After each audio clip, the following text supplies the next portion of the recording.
and collective responsibility that we can get this to happen. Today, the Blue Food Innovation Hub will not only succeed, but it will become a transformative force in the blue food economy. On this note, I want to accept the honor to chair this lunch and officially welcome you all to this important and historic occasion. Thank you very much for your attention. Thank you very much, Chairman. Edwina, please can you come a little bit close, because I'm enjoying the way she's throwing her hands all over her. I'm really enjoying it. Yes, maybe over here for me. Good. Okay, so they say you should go a little bit that way for me. All right, thank you very much. Good. Yes. Thank you very much, Chairman, for those very promising words you have given us. At this moment, we want to receive the remarks by the Blue Food Innovation Hub host, which is the Chamber of Aquaculture. And these remarks will be given to us by the CEO of the Chamber of Aquaculture, Mr. Jacob Ajika. Please let us welcome him to the podium.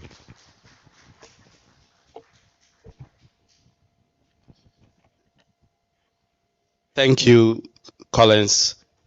Distinguished guests, members of the media, ladies and gentlemen, please permit me to stand on all existing protocols. And I want to use this opportunity to also welcome our Honorable Minister who just joined us.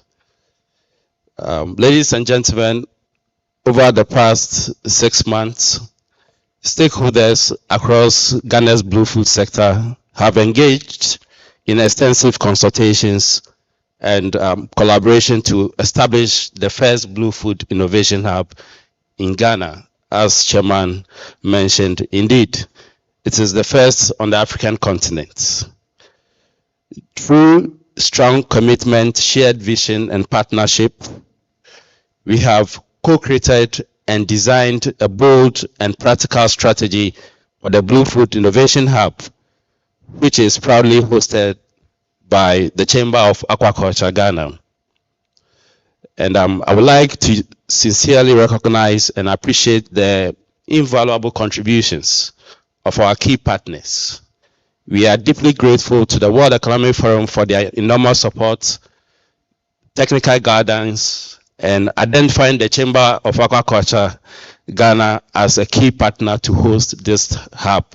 We are very grateful. We acknowledge the support and are thankful to DEFRA of the UK International Development for funding the establishment of this hub. And we want to say that their investment in this foundational work has been very critical to bringing this vision to life.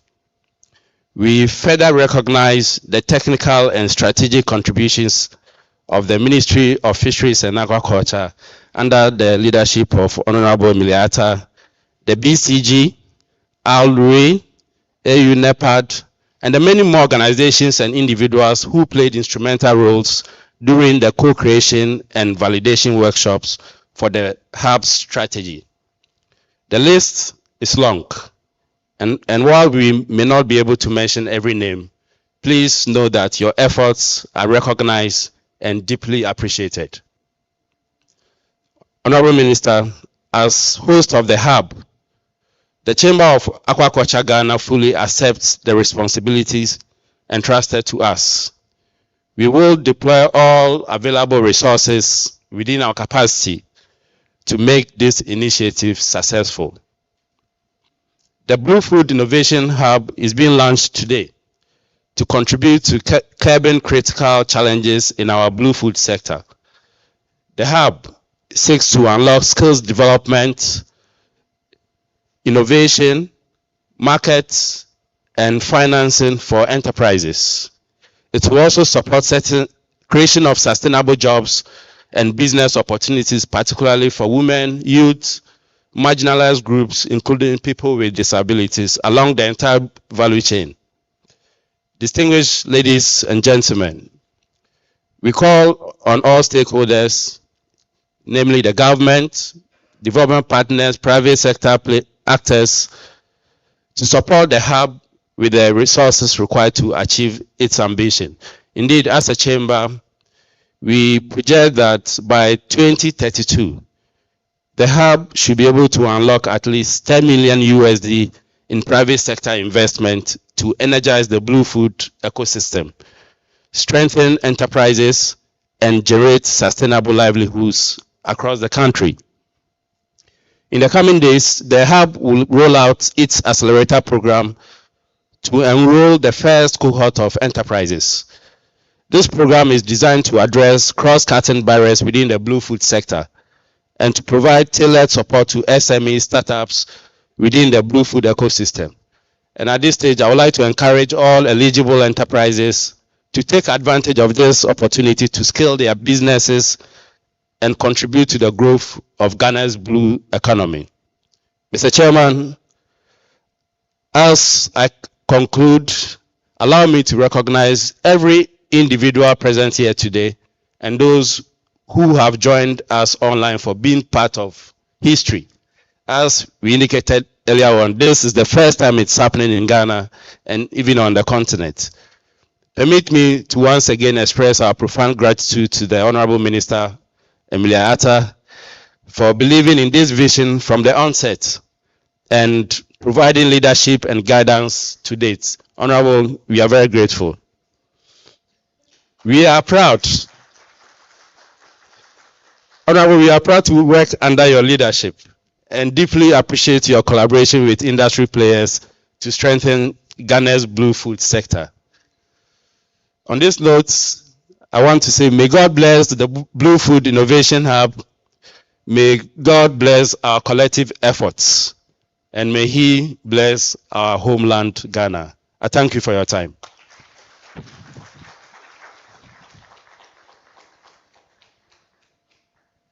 All right, thank you very much, Mr. Jacob Ajika. This is just a short announcement for those who have also joined us online.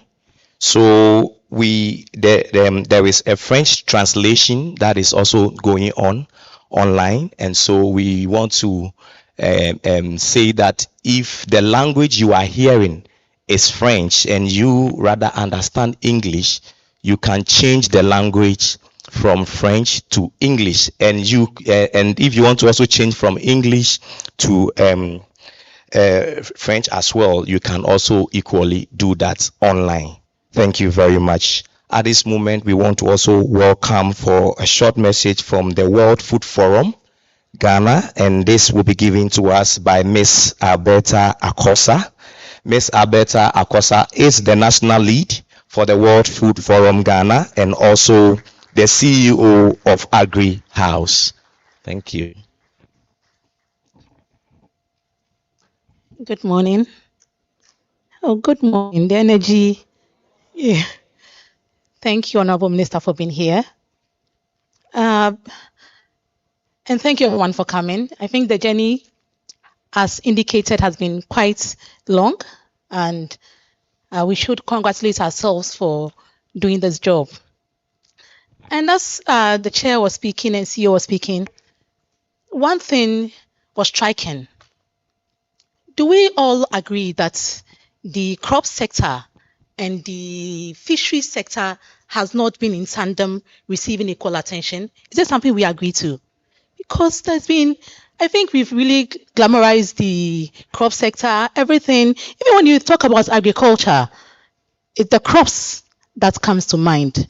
And I think it's very critical. Can we give a hand of applause for the initiators, World Economic Forum, and everybody for, ensuring that we push the fisheries sector along?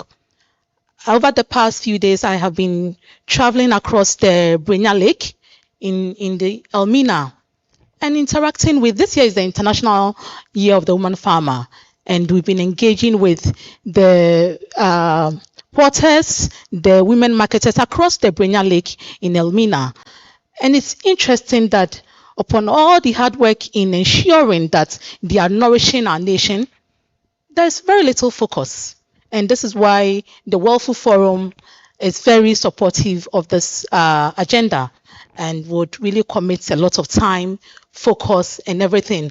I think this is very intentional, and we should all be very intentional. We should be intentional about the approaches, about the innovations we bring on board, and ensure that we are able to collectively make measurable impact when it comes to this innovation hub. It's exciting that it's the first of its kind in Africa, and it leaves a lot to be concerned about. I feel that it's a time that we need to work on connecting the unconnected, and this is the platform that can just do that or help us to achieve our collective aim. So I wrote something, but listening to them, I figured there's no point reading it. But I think on behalf of the World Food Forum and on behalf of all the youth and women and farmers disability that we are working with, we say congratulations. We are fully on board. We have a task ahead. We have a job to do. We have actions to take. Measurable actions that we need to, take, measure, and evaluate the progress. I mean, this being the first kind, we may need to, identify the gaps, but the key thing is how do we improve upon the gaps and then use it as a model of success that can be replicated across Africa. We have been working across the 16 regions, so we very much understand some of the issues on the ground. And one of the key issues has been how to connect this unconnecting sector. So once again, congratulations to the Chamber of Aquaculture, the World Economic Forum, for bringing this to life. And we pledge our commitment to ensure that it works. It works. Thank you. Okay, thank you very much, Ms. Akosa. Wow. So at this moment, we have another message or remarks to be taken by the West African Regional Director of the World Aquaculture Society. And this is in the person of Professor Daniel J. Boatin. Please let's welcome Prof. from the World Aquaculture Society. Thank you. Good morning. Honorable Minister, with your permission, I would like to ride on the protocol already established. I'm extremely happy to be here today because I'm connecting or wearing about 3 or 4 hats as a trainer, a farmer myself, a trainer of aquaculture or aquaculturists, and a number of my students in this room. If you could just give me a wave here, including Collins. So everywhere you find aquaculture, you find a KNUST student. As a collaborator of the Chamber of Aquaculture, because we do things together, we train students, we put students on internship. And anyone who has been in my class will hear that aquaculture is done on the field and not in the classroom. And then lastly, as the recently elected Regional Director of the World Aquaculture Society, West Africa. And this is coming at a strategic time when we lace in our boots to host the first World Aquaculture Conference in Ghana in 2027. And we've done a lot, and we're counting on the excellent support we've received from the minister. So, Madam, thank you very much. The Blue Foods launch today, Hub launch today, is interesting because the World Aquaculture Society, West Africa, would like to, we've already been collaborating, and we want to push it to replicate what is being launched today in other countries that have laid up, not only in West Africa but across the Africa region. And the next conference, World Aquaculture Society Conference, happening in Tanzania, 1st to 4th December. We are inviting the hub to consider a side event on blue foods. And this is keenly being supported with the AU, ODA, and NEPAD, which host the World Aquaculture Africa chapter. We also want to see a high activity in 2 years' time when Ghana hosts the conference. And we'll work together in the area of student training, research, marketing, which is a challenge, and then finance, without which nothing can be done. So we're extremely happy to be, and we'll give it all our best, give it all the effort through the network to mobilize to get this done. Thank you very much for the opportunity. God bless you.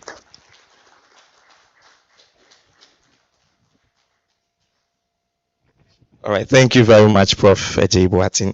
Indeed, he has a lot of daughters and then sons in this room. He trained all of us. Thank you very much, Prof. So at this moment, we would want to take the keynote address. And the keynote address will be given to us by our sector minister, the Honorable Emilia Atta, MP. Please let's welcome Honorable. Thank you. Thank you very much. Distinguished guests, partners in development, representatives of industry and academia, ladies and gentlemen, I consider this a profound duty to be here this morning with you all and to deliver the keynote address at the launch of the Blue Food Innovation Hub. It was like just yesterday when we sat in my office and we discussed this, and now it is here. Thank you very much, Chamber of Aquaculture, and all the partners that have made this possible. This marks a strategic step toward a sustainable, resilient, and inclusive blue economy for the continent. The Blue Food Innovation Hub is a platform designed to boost innovation, investment, and collaboration in Africa's blue food systems. It aims to address food security, climate resilience, and economic diversification, positioning Africa as an active leader in sustainable food systems. And as you all know, that is the heartbeat of Ghana as well. His Excellency the President John Dramani Mahama sits on the high-level panel that is focusing on sustainability. So he cannot sit there and not ensure that sustainable activities are undertaken here in the fisheries and aquaculture sector. That is why I have been given the mandate to do the things that we have been doing and working very closely and very well so far with the Chamber of Aquaculture. For the Ministry of Fisheries and Aquaculture, the partnership in this initiative is both, I had here, deliberate and strategic, but after listening to you, I have added the word intentional.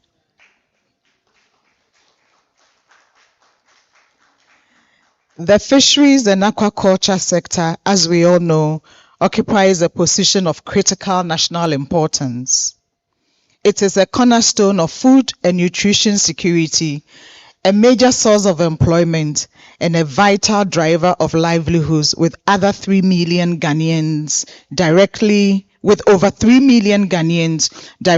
and indirectly dependent on the sector for their sustenance and economic well-being. Across our coastal and inland communities, fisheries and aquaculture support household incomes, local enterprise development, and social stability. And I like to always emphasize on social stability. Fisheries and aquaculture is equal to national security. However, we are mindful that sustaining and expanding these contributions requires innovation, sound resource management, and strong institutional frameworks. The challenges confronting the sector, including resource depletion, climate variability, limited access to finance, and gaps in value chain efficiency, demand enhanced collaboration between government and key industry stakeholders, but also across, between, and among sectors. And so the point you make that the fishery sector is not talking with our agri sector, now it's being rectified and we are talking. In fact, the Minister of Agri and I refer to ourselves as twins. Since he is older in terms of age than me, he's the Penyin and I'm the Kakra. And we are working very well together. In fact, some people go to him naturally. In lots of countries, fisheries and aquaculture is part of agriculture. So they come and go to him. Then he will immediately call me and connect me, and vice versa. In fact, if you heard about the launch of the Feed Ghana program, one of the key components of the Feed Ghana program is to produce enough maize and soya for our local consumption, but also to feed the aquaculture industry in terms of feed, fish feed. So we are now talking together. You know what I'm saying?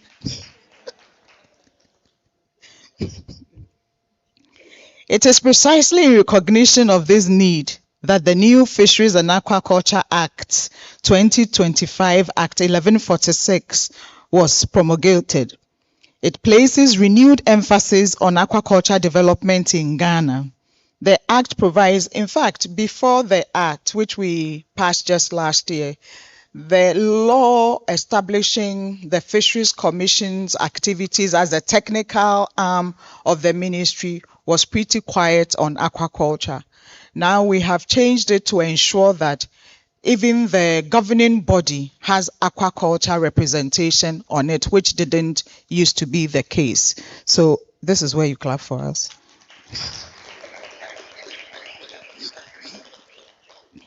The Act provides a modernized legal and regulatory framework designed to promote responsible investment, strengthen governance, encourage technological advancement, and create an enabling environment for sustainable aquaculture growth. Through this legislative reform and strengthened public-private partnerships, we are positioning the sector to contribute even more meaningfully to national food security, employment generation, and economic transformation. 2 days ago, His Excellency the President met the private sector, and it was instructive to me that over the 200 people in the room, there were only 3 private sector actors representing the fisheries and aquaculture industry. And that shows that we ourselves have not told our story. We have not sold ourselves. And you know, there's a local language. The way you sell yourself, that's how you are bought. So we have to begin to tell our story differently. We have to begin to reposition ourselves. It was also interesting that when the Minister of Finance was talking about the growth, the GDP growth, economics,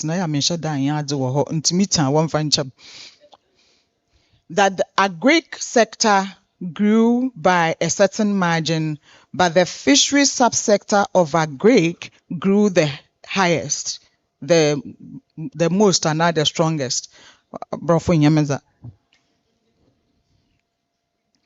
But that opens a door for us to enter with this fisheries and aquaculture business that we've been talking about. Hence, the importance of this hub, strategically intentional for us here in Ghana to reach all of Africa. So the hub aligns seamlessly with government's broader agenda to modernize the fisheries and aquaculture sector through sustainability, value addition, digital transformation, and inclusive growth. It will serve as a bridge connecting policy to practice, research to enterprise, and the area of research is such a big thing for me. But the connections are not happening. When we say research, I'd like to see the presence of the ecosystem of public, private industry, and academia. Academia are doing their things, their research, sitting on the shelves. Alasan. Oosh. The connections, we have recently been to certain jurisdictions. You see from research through industry to the table. There are jurisdictions that are creating ocean marine conditions on deserts and growing marine species. There are jurisdictions that aquaculture is gone to a different level and mariculture is happening. You know what I'm saying? I'm doing mariculture in Ghana. The aquaculture, we've done enough ponds in the rivers and in our backyards. We are taking it on the sea to go and grow more fish on the sea. Wow, what a bomb saying.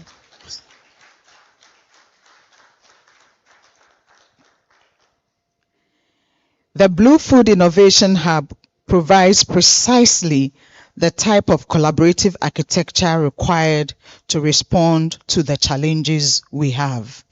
By bringing together governments, research institutions, private sector actors, financial institutions, and development partners, it creates a shared space for co-creation, experimentation, and scalable solutions. It is through such partnerships that innovation moves beyond theory and becomes tangible progress in the lives of our people. Today's launch sends a powerful message to the world. Africa is charting its own course toward a sustainable blue future, just as we are doing with the cocoa sector. We are not merely adopting global frameworks. We are contextualizing them to our realities. We are not waiting for solutions. We are designing them.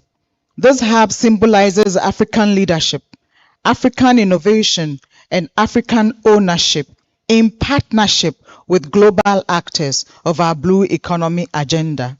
On behalf of the government and the Ministry of Fisheries and Aquaculture, I wish to place on record our sincere appreciation to the organizers, the Chamber of Aquaculture Ghana, in collaboration with the World Economic Forum, for their vision, dedication, and strategic foresight in bringing this pioneering initiative to fruition. Your collaboration demonstrates the power of public-private global partnership in advancing sustainable development. We also extend our gratitude to all our partners in development and stakeholders whose continued support strengthens our shared mission. The success of this hub will depend not only on its establishment, but on our sustained commitment to nurture it as a center of excellence, a laboratory of innovation, and a beacon of progress for the continent. In one of the jurisdictions we were recently, they have a center called Innovation. And when you go there, It's a lab. They are researching, they are testing, and they are growing. I don't know what friend incubators. Yes. And as soon as the incubators incubate, then they find investment and they roll it out, and it's a big business, it's a big deal. We are going to do it here.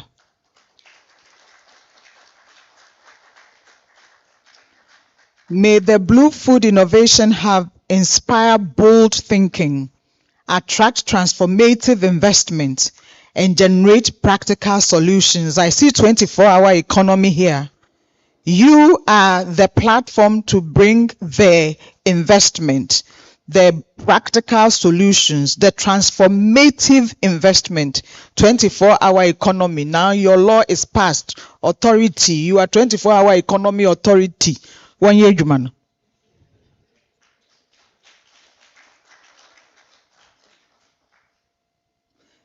Him for crap. May the Blue Food Innovation Hub inspire bold thinking, attract transformative investment, and generate practical solutions that will secure resilient food systems, empower communities, and position Africa's blue economy as a cornerstone of continental transformation. I thank you for your kind attention, and I look forward to our continued partnership in advancing this noble and historic undertaking. And therefore, the Blue Food Innovation Hub is duly launched.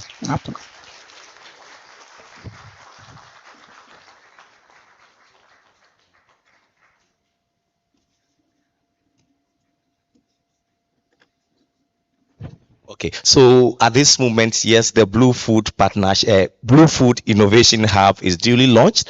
But as part of the launch, we want to unveil the logo for the Blue Food Innovation Hub, so that when you see this logo anywhere, you can tell that this is the Blue Food Innovation Hub's logo. So okay, so the unveiling will be done over there. Then after that, the key partners for the hub would also have would sign the partnership certificate. So the desk is also over here. The partners, or let me say the key partners for the Blue Food Innovation Hub are as follows. We have the World Economic Forum as a partner. We have the Chamber of Aquaculture as a partner. We have Pangaea Africa also as a partner. We have Accra. Accra is also a partner, a key partner to the Blue Food Innovation Hub. We have the Hunger Project. The Hunger Project is also a key partner. Then we have the World Food Forum as a partner. We have the 24-hour plus authority, also a partner. And lastly, we have the Ministry of Fisheries and Aquaculture as a key partner. Okay, so we want all the reps of the key partners to join the minister to unveil the logo. Please, partners, if you are here, kindly join the honorable minister to unveil the logo for the hub. Please, you may go closer.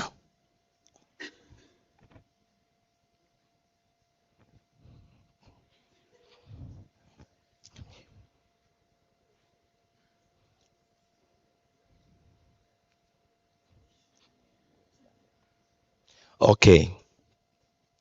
So we want to unveil the logo for the Blue Food Innovation Hub. 1, 2, 3. Wow. Thank you. Okay. Wow. So thank you very much. We will move to the partnership certificate signing, and it is right here. Yes, please.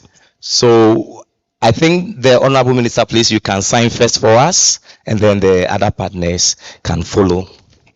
Yes, so any of the seat. Just one chair. Okay. All right. Okay. Wow. Wow, this is a great endorsement for the Blue Food Innovation Hub. Please, let's give a round of applause to the minister.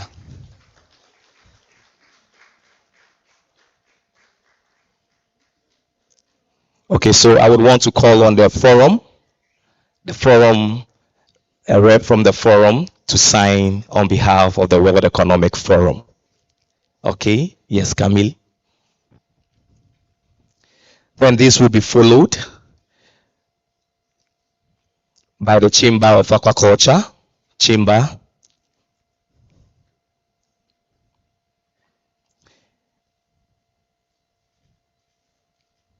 Then Pangaea Africa.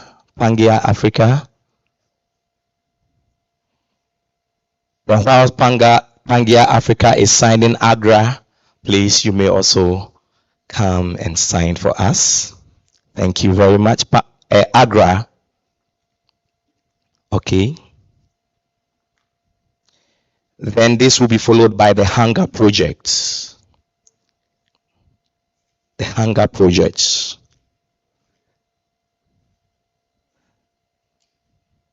Then after the Hunger Project, the 24-hour authority would also sign for us. Then we will take the last signature from the World Food Forum.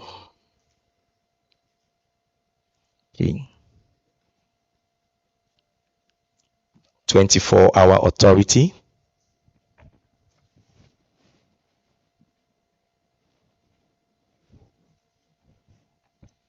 Then the World Food Forum will sign the last signature. Then after that signature, all the partners, please, we would want you all to come over here. You hold the partnership certificate and then we take a picture. So all partners, please kindly come forward. Here, all partners, we need you here. We need you here to take a photo together. Okay. All partners, please kindly come here. Please move the table away for me. And this chair should also move away.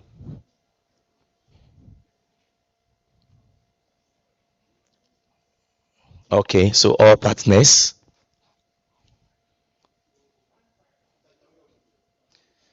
Okay, I can see Accra, I can see Pangaea, I can see the forum, chamber is also there.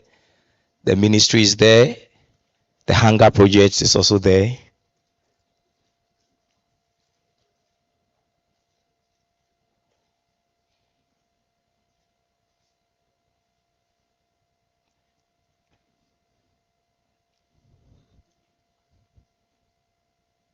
Okay, thank you very much. Thank you very much. Thank you very much for your time. Thank you very much for your time. Ladies and gentlemen, you know that they say that the person nimpo konsunona sunobo. Today, the people who efficiently manage my scheduling, today they've botched it. I'm supposed to be doing 3 things at the same time. So as I speak to you now, there's a group sitting in the office very upset because they've been waiting. The University of Cape Coast has decided to partner with the ministry so that they will handle the blue knowledge component of our blue economy strategy. Isn't it amazing?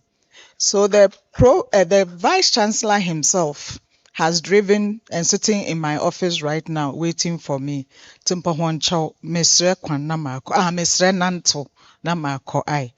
grant permission to balance. Usually ask them, I will stay for the whole program. And then I announce myself as a participant so I can engage. But I have to leave. So forgive me. I am stepping away now. I wish you well. And I know the outcome would be nothing but great. Thank you. Thank you very much, Honorable Minister. I believe that permission has been granted, so you can move into the other meetings that you have at the ministry. At this moment, we want to continue with our program for this morning, and I would want to invite, we would want to take remarks from Pangaea Africa. And the remarks from Pangaea Africa is a video remarks, but before that, we would want to take a short word from the rep of Pangaea Africa. Please kindly move the podium back to where it's supposed to be. I think this is for the minister, so who can take it? Okay, so we take a short word from the rep from Pangaea Africa, and it will be followed by their video message. Good morning, distinguished guests, partners, and participants. On behalf of Pangaea Africa, it is truly an honor to be part of the launch of the Blue Food Innovation Hub. At Pangaea, our mission is simple but urgent: to accelerate private sector growth by unlocking access to finance for West African businesses, especially high potential food and businesses and also enterprises. We believe aquaculture represents Ghana's next great economic frontier. Blue foods are not only essential for improving national nutrition through high quality protein, but they also represent a powerful opportunity to create a sustainable job sector for young people, empower women, and build climate resilient food systems. However, we also recognize that many promising enterprises face real barriers to finance, from collateral constraints to perceived risk to gaps in financial structuring. Pangaea exists to bridge this gap. To share more about our commitment to Blue Food Innovation Hub and opportunities ahead, I am pleased to introduce my Managing Director. Thank you. All right, thank you. So we take the video message. Greetings to the dignitaries, the partners, and the participants here today.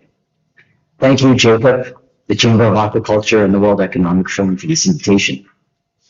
My name is John Shikatano, and I'm a partner at Pangaea Africa, a Ghanaian firm whose mission is to accelerate private sector growth by catalyzing access to finance for West African businesses, especially small and medium-sized food and agribusinesses.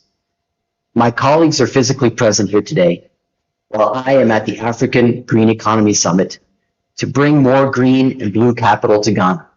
So I'm sharing this message to share Pangaea's excitement about the financial opportunities in blue foods. At Pangaea Africa, we believe that aquaculture is Ghana's next great economic frontier. Under the leadership of the Chamber of Aquaculture, we have a special opportunity to serve the nutritional needs of Ghanaians with blue foods, high quality protein, and create sustainable jobs for our youth while combating climate change through blue food systems. With the World Aquaculture Conference coming to Ghana in 2027, the eyes of the world are already on us here in Ghana. Now, the potential of blue foods and aquaculture is quite obvious. Through Pangaea's previous collaborations with the Chamber and the World Economic Forum, we've met compelling blue foods enterprises, many of you here today. You, the entrepreneurs leading these enterprises, and your teams are innovating, producing nutritious foods, and building the foundations of a resilient food system. And so we must support your growth and your access to finance. However, even the most promising enterprises are hitting a wall. In order to buy equipment, to secure working capital, to hire workers, you need finance, but you face this triple threat of barriers. Number one, a lack of hard collateral. Most banks still demand land or buildings that many entrepreneurs simply do not yet have. The perceived risk. Many lenders perceive aquaculture as too risky due to a lack of understanding of the business models. Often, but not always, the cost of capital is too high. And third, the bankability gap. Nearly 75% of financial institutions say they do want to lend, but can't find business plans with the rigorous cash flow data that they require. This is where Pangaea Africa steps in. We've got an excellent track record of bridging this exact gap for agribusinesses like Marriot Farms, Mujo, Oyster, and Farmer Tribe. Pangaea also partners with capital providers that are actively seeking deal flow into high-impact companies in these sectors. This includes Stanbic Bank Ghana, with whom Pangea has a brand new partnership to help them increase their lending to businesses like yours. Now, it's not always easy to get a loan from a bank, but with Stanbic, supported by MasterCard Foundation and the Bridge and Agri program, food and agriculture enterprises that create jobs for youth and women can get loans at 7% in CDs with reduced collateral requirements. By partnering with the Blue Food Innovation Hub, Pangea is committed to supporting enterprises, and to be clear, we'll start with those of the highest potential according to our defined criteria, and will help these enterprises to become bankable, scalable businesses. In partnership with the Blue Foods Hub, we'll ensure that finance flows to the innovators who are feeding Ghana's future. Thank you.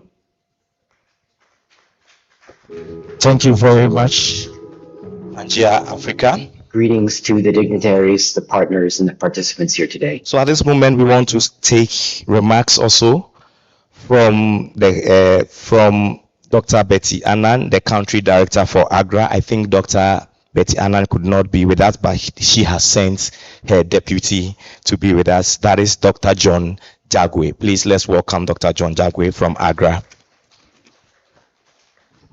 Thank you very much. Honorable Minister who has left. Let me also write on the protocols already stipulated. I'm standing here, of course, on behalf of Accra and on behalf of Dr. Betty Annan, the country director, who is not well. Kindly permit me to use this opportunity to express our sincere appreciation to the World Economic Forum and the Chamber of Aquaculture Ghana for inviting Accra to be part of this, the Blue Food Innovative Hub initiative. We are honored to associate with this visionary and timely platform that seeks to transform Ghana's blue food sector through innovation, enterprise development, and strategic partnerships.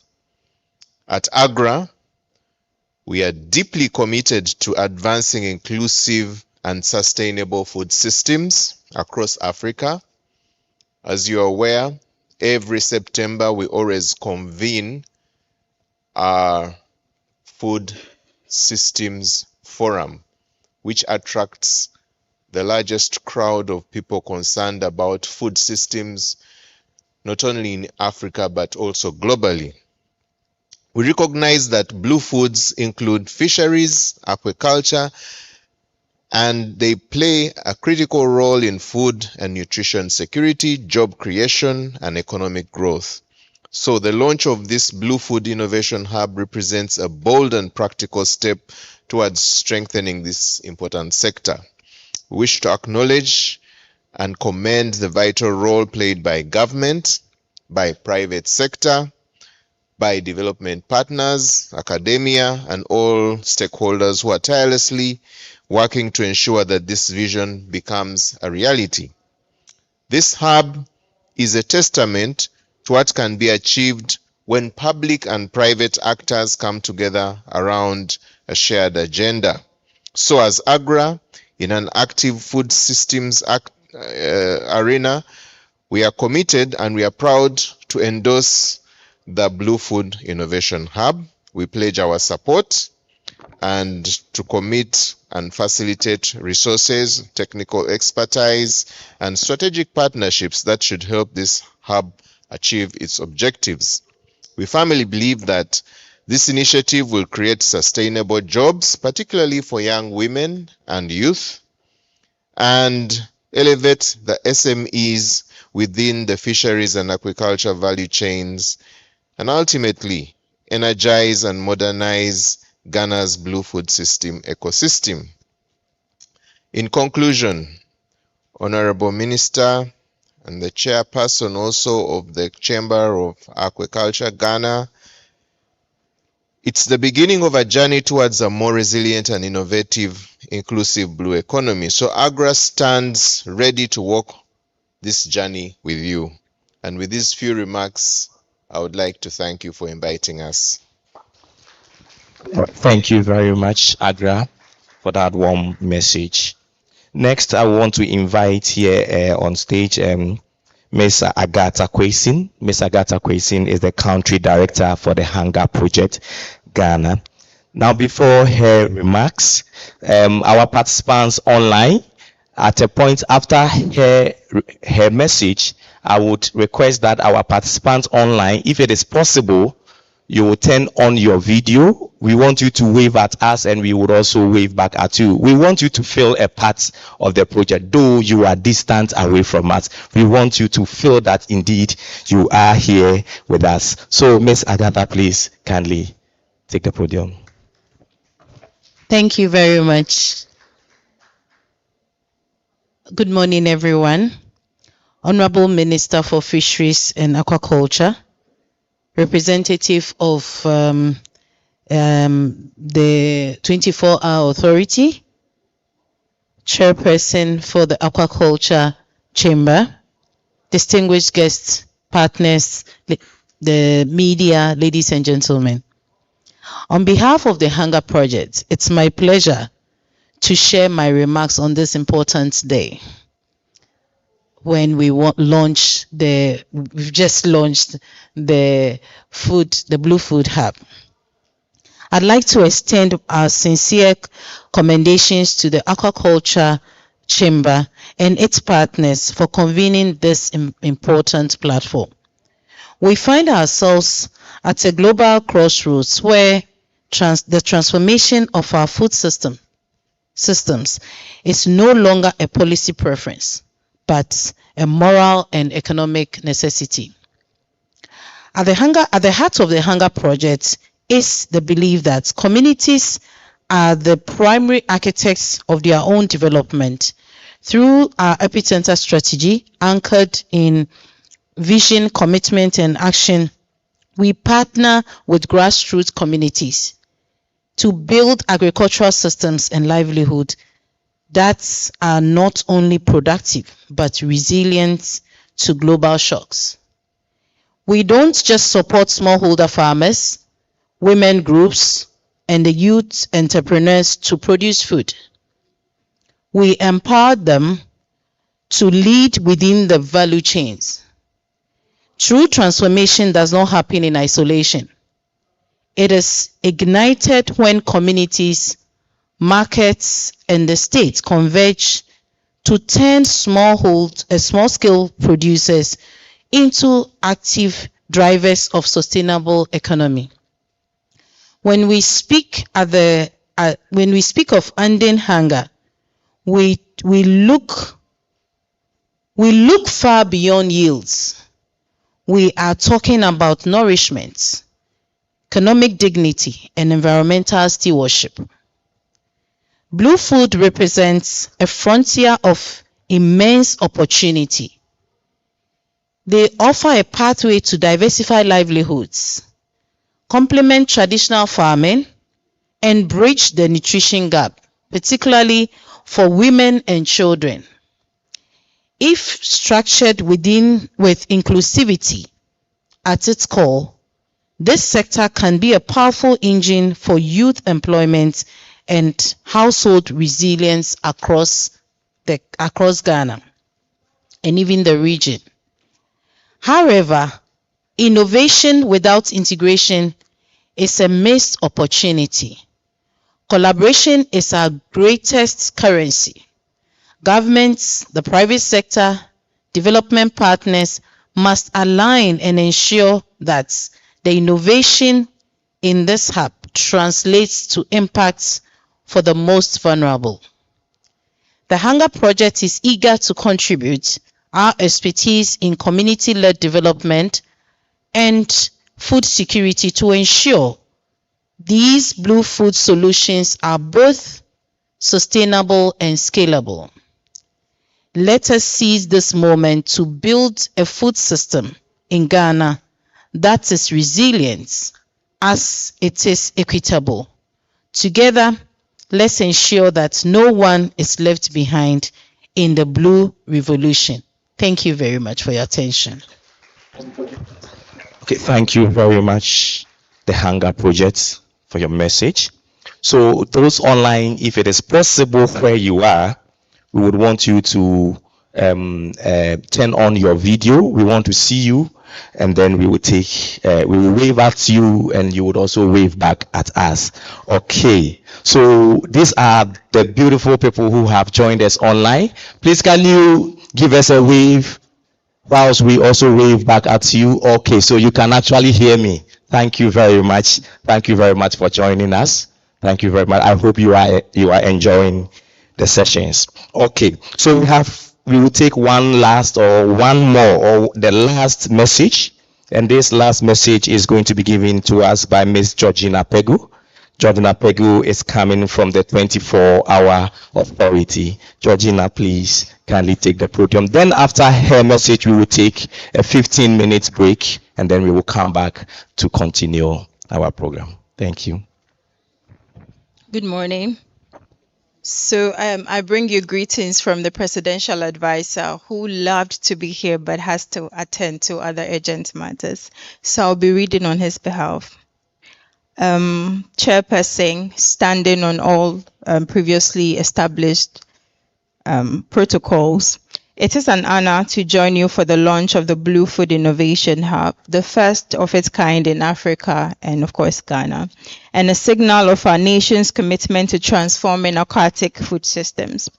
Blue Foods already provide around 60% of Ghana's animal protein, sustain the livelihoods of roughly 1 in 10 Ghanaians, and generate an estimated $600 million in economic value. Yet domestic production falls short of demand, forcing us to import a significant tonnage of fish annually against a supply gap of over 600,000 tons. Under the 24H Plus program, our ambition is to transform the Volta Lake and the broader Volta Basin into an integrated blue growth zone that closes this gap and anchors food security, industrialization, and export diversification for Ghana and West Africa. Working with the Ministry of Fisheries and Aquaculture and the Chamber of Aquaculture, we have developed plans for an ecosystem-based aquaculture industrial park within the Volta Economic Corridor, alongside complementary projects nationwide. These will cluster hatcheries, feed mills, cage farms, cold chain processing, and logistics into coherent ecosystems, lowering cost, attracting investment, and enabling round-the-clock export-oriented production. These will be linked with upgraded transport, cheap energy, and digital infrastructure, and this forms a deliberate 24-hour blue economy spine connecting smallholders and SMEs to regional and global markets. The Blue Food Innovation Hub is critical. It's a critical instrument that makes this vision work in practice. I think you could clap for that. Okay, so the 24H Plus Secretariat is proud to be a founding partner of this hub. By bringing together government, business, investors, researchers, and communities on a neutral platform, it will co-create, test, and scale innovations in aquaculture and fisheries, particularly in inland tilapia and catfish production, filling our industrial parks with viable, competitive, and bankable enterprises. It will also catalyze capital, strengthen skills, improve market access, and support R&D to help Ghanaian firms meet international standards and grow export earnings. That's the presidential advisor. He commends the Chamber of Aquaculture Ghana, the Ministry of Fisheries and Aquaculture, the World Economic Forum, and all partners who have worked to bring us to this milestone. Congratulations. The 24H Plus Secretariat stands ready to deepen collaboration on policy, investment, and export development. As we have inaugurated this hub today, I invite all stakeholders to see it not as a one-day event, but as the beginning of a long-term partnership to make Ghana the Blue Food innovation leader in Africa, feeding our people, powering our exports, creating hundreds of thousands of decent jobs, and safeguarding our aquatic ecosystems for generations to come. Thank you, congratulations, and God bless our homeland, Ghana. Okay, thank you very much, Ms. Georgina Pegu, for the message from the 24-hour plus authority. So at this point, we will have a short break for 20 minutes, 15 to 20 minutes. We have some breakfast items over here. So I would invite all of you to go and then have something to at least cool down a bit, and then we will come back after 20 minutes to move into the next session of the program, which is going to be a panel discussion. Thank you very much. Please kindly go and make yourself comfortable with some breakfast.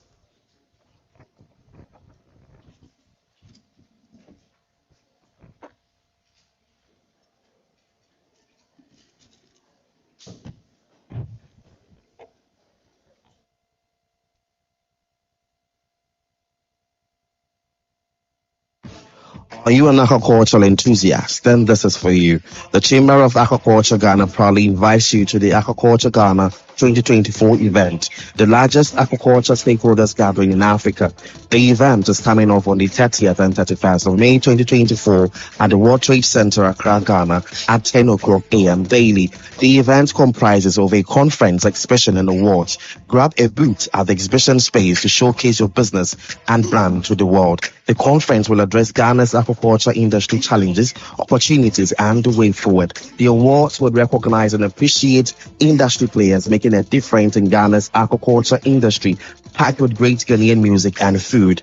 Aquaculture Ghana 2024 event would host international participants across the globe. For further inquiries, contact Manuela Ann on 050-413-0255 or visit www.aquacultureghana.com. See you at Aquaculture Ghana 2024 event at the World.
Hello.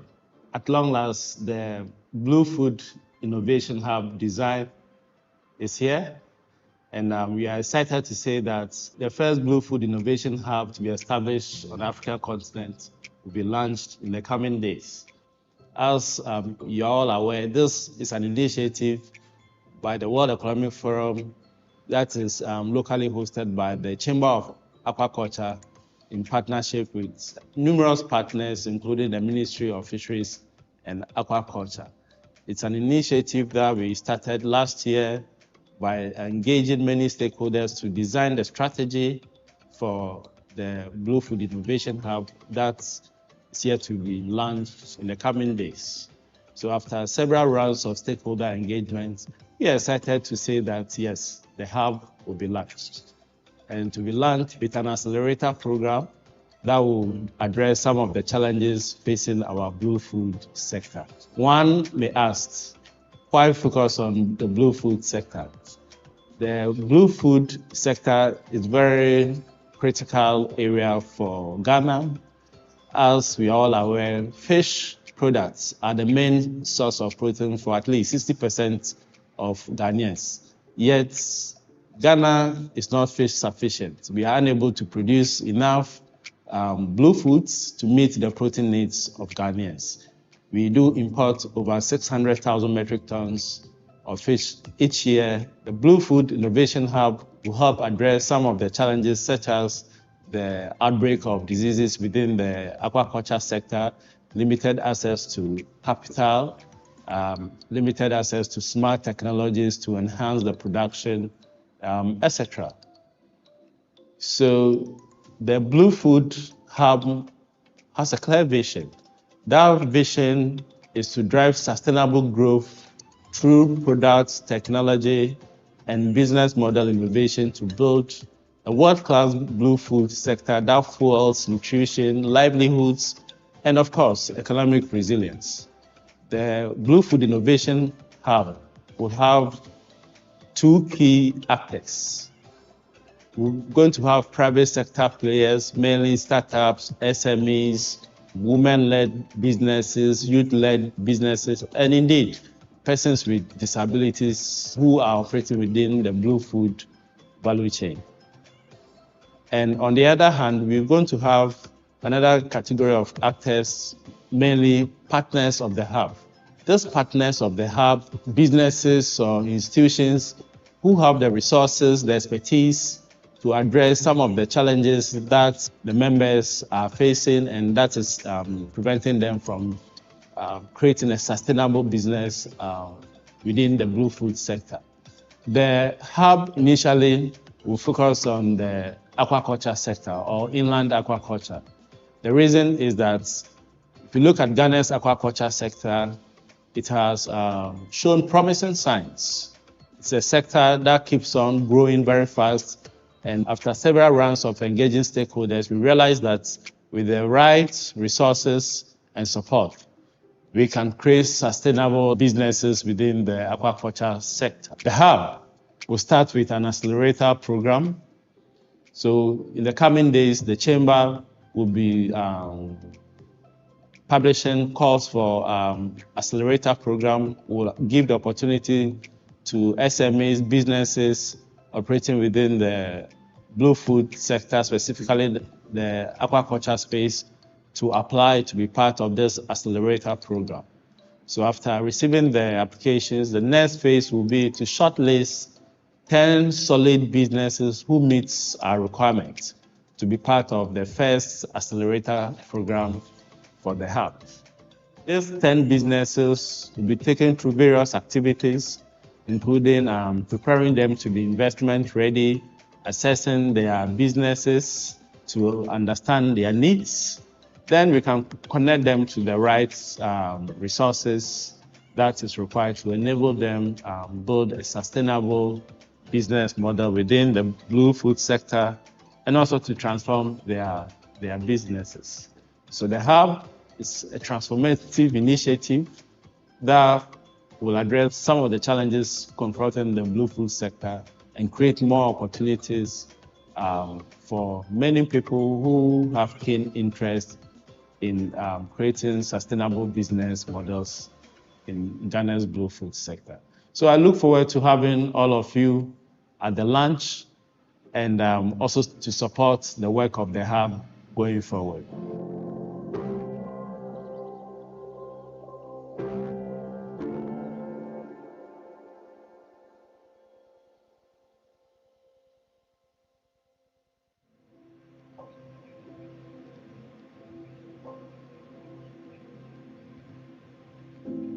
Nearly 10% of humanity, about 768 million of us, are undernourished. At the same time, over 900 million tons of food is wasted every year, while our food systems generate up to a third of global greenhouse gas emissions and drive pollution, deforestation, and species loss across the world. Today's global food systems are inefficient, inequitable, unsustainable, and in urgent need of transformation. This action is increasingly critical as the climate and biodiversity crisis fuel deeper food insecurity. The World Food Programme warns that a 2-degree rise in global heating will mean 189 million more people going hungry. The waters of the world can provide a solution to this code red for our planet. Blue food. Blue foods are sourced from the huge diversity of aquatic animals and plants that live in our ocean and freshwater ecosystems, including everything from seaweed and algae to mollusks and fish. As the most highly traded food commodity in the world, blue foods provide protein and many vital vitamins and minerals to over 3 billion people, while supporting 1 in 10 livelihoods, mostly in the coastal and island communities at greatest risk from the impacts of climate change. Given its vital role in feeding the world, blue food must become far more central to food system decision-making, as it is highly nutritious and can have a smaller environmental footprint than most land-based food production. Blue food can accelerate the development of the sustainable, equitable, and resilient food systems we need to feed the world's growing population and help solve the climate and biodiversity crises. But this solution only works if blue food is produced sustainably, and if our ocean and other aquatic environments are healthy enough to provide for the thousands of species that make up the blue food chain. Today, our planet's waters are under huge pressure. Restoring their health and managing their resources responsibly so that blue food species can recover and flourish is critical for creating a future where both people and planet can thrive, and their economies can develop and grow. Meeting the rising demand for blue food in more sustainable ways presents huge opportunities for accelerating the transformation of the entire global food system, while unleashing exciting new avenues for sustainable economic growth and jobs for hundreds of millions of people worldwide. Hello. So in the next 3 minutes, we will want to settle for the second session of the launch event to proceed or to start. Assessment. We want to resume. Collaborations across in the next 3 minutes, we are resuming, experts, and we are resuming with a panel discussion. Actions towards healthy and sustainable blue food systems, in line with the recommendations of the High-Level Panel for a Sustainable Ocean Economy, the United Nations Sustainable Development Goals, and the Paris Climate Agreement. Join the Blue Food Partnership and help build the future of healthy, sustainable blue food. Find out more at friendsofoceanaction.org. In the next 2 minutes, we would want to resume our program for today with a panel discussion on the theme, the future of blue foods in Ghana, training, innovation, market, finance, and impact. So I want to encourage all participants to start moving to their seats so we can resume the program.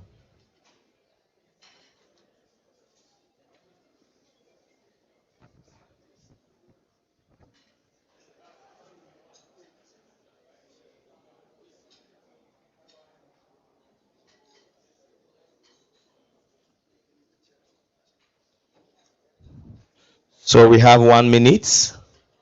We should be wrapping up with a snack break. We have 1 minute. We should be wrapping up with a snack break.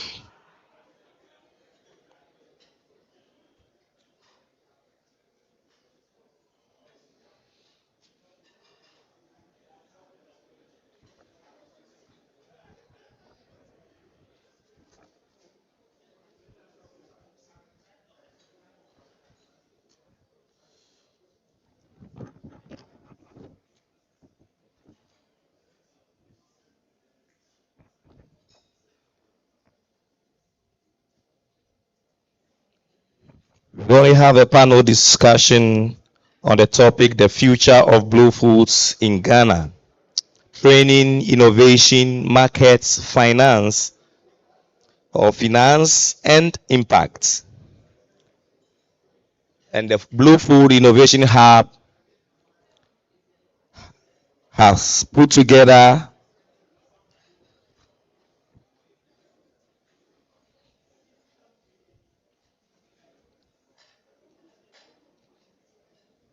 See that you have some background there? Or? yeah. Okay, so we would want to resume. We want to resume. So please, all those outside, if you can come inside for me, we want to resume so that we can end exactly the time we have stated the Chamber of Aquaculture Ghana on the program to end the launch events. So if you are outside, please kindly come inside for me. We want to resume our program. Please, those outside, if you can come inside for me.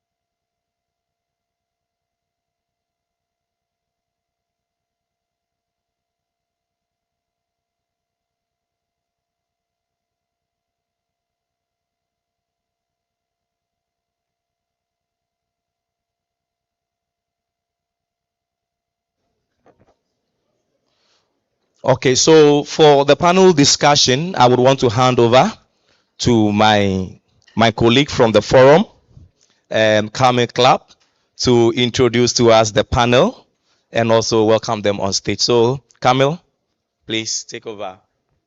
Thank you very much.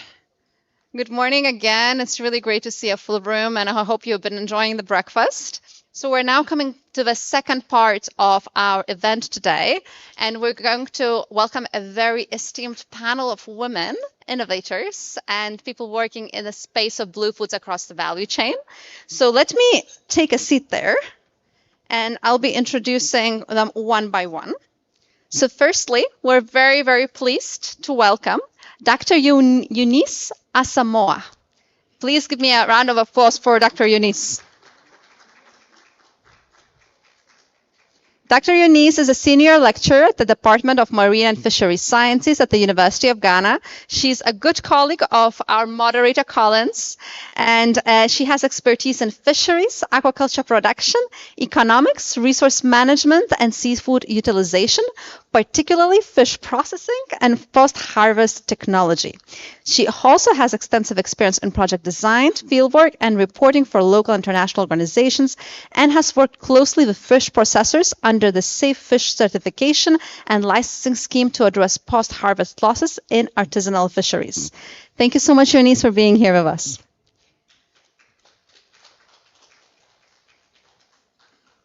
Also on the panel today, we have Madam Mabel Ibudun Karshi. Please give me a round of applause for Madam Mabel. She's a pioneering leader in Ghana's aquaculture and value-added fish products sector and the founder and CEO of Aquatic Foods Limited.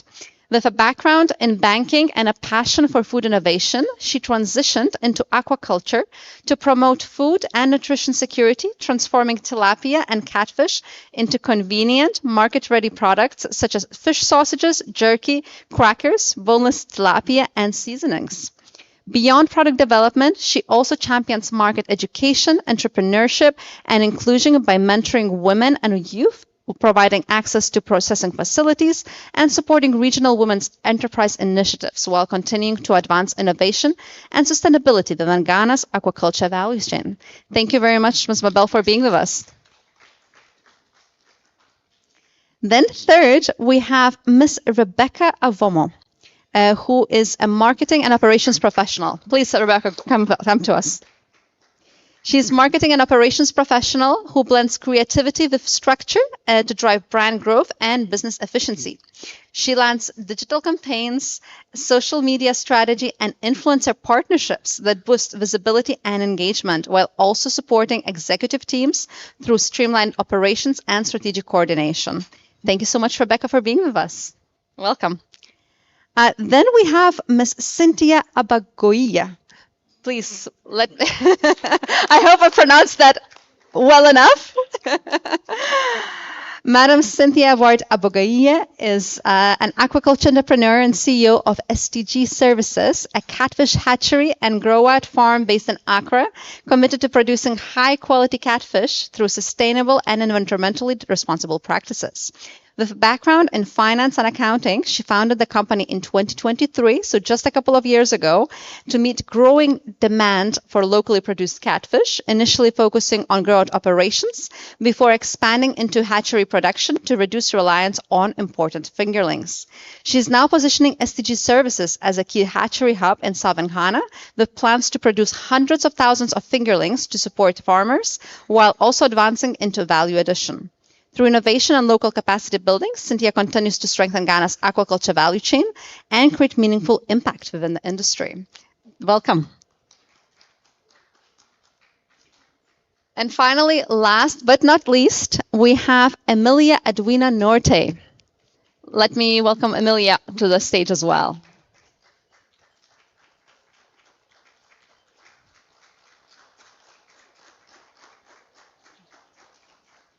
Emilia is a veteran agricultural leader with over 34 years of experience in the Ministry of Food and Agriculture. Throughout her distinguished career, she rose from a field agent to the Municipal Director of Agriculture for Kwawu West. A specialist in value addition and food security, Emilia has led transformative projects in root and tuber improvement and household nutrition. Today, she continues her mission as the center manager for the Dow Fisheries Training Center, dedicated to empowering fishers and farmers through modern best practices. Very much welcome to Emilia and to the whole panel. Can I give a big round of applause for all these ladies, distinguished ladies on the stage today? So, thank you very much for joining me, and thank you very much for being part of the hub. We really wanted to use this opportunity to highlight some of the most exciting things that are happening within the sector and have this conversation with ladies who've been in the sector for quite many years and have incredible experience. We know that Ghana is one of the big leaders in terms of market demand for blue foods, and specifically catfish and tilapia. We know that it's one of the biggest consumption rates in the whole of Africa, in fact. So it's a really big sector and a lot of potential for demand. So I think let me start with Dr. Eunice and give you one of the food for thought and the question. What do you think? How can Ghana build a skilled market-ready workforce to scale up its blue food sector sustainably? Thank you very much, Camille. Okay, hello? Okay, yes. So thank you very much for the question. And on behalf of academia, we are glad to be here to be part of this historic event. So academia, where are we? Academia, good, we are here. So thank you for inviting us. At the core of a skilled labor is training. And so academia, we are doing our training. But what we do in the classroom is different from what is out there. So we send our students and then we are told, you only know book, you don't know what is out there. So to build the skills, we need training, not just in the classroom, but also in the field. And this is where doing attachment, yes. So I'm always happy when I get calls that there's a program. Do you want your student? Can you give us students to come? Because that is the learning part of our work. And so for the hub to go on, we need to train, not just in the classroom, but also on the field. So that is one. The next is that when I'm with Auntie Emmy and Auntie Mabel, I'm always happy because they are in the post-harvest sector. In the blue food chain, all the money comes from either selling of input or in the post-harvest. It doesn't come from putting money into rearing the fish. And so when you see them and the innovation they bring into the industry, that is what we need.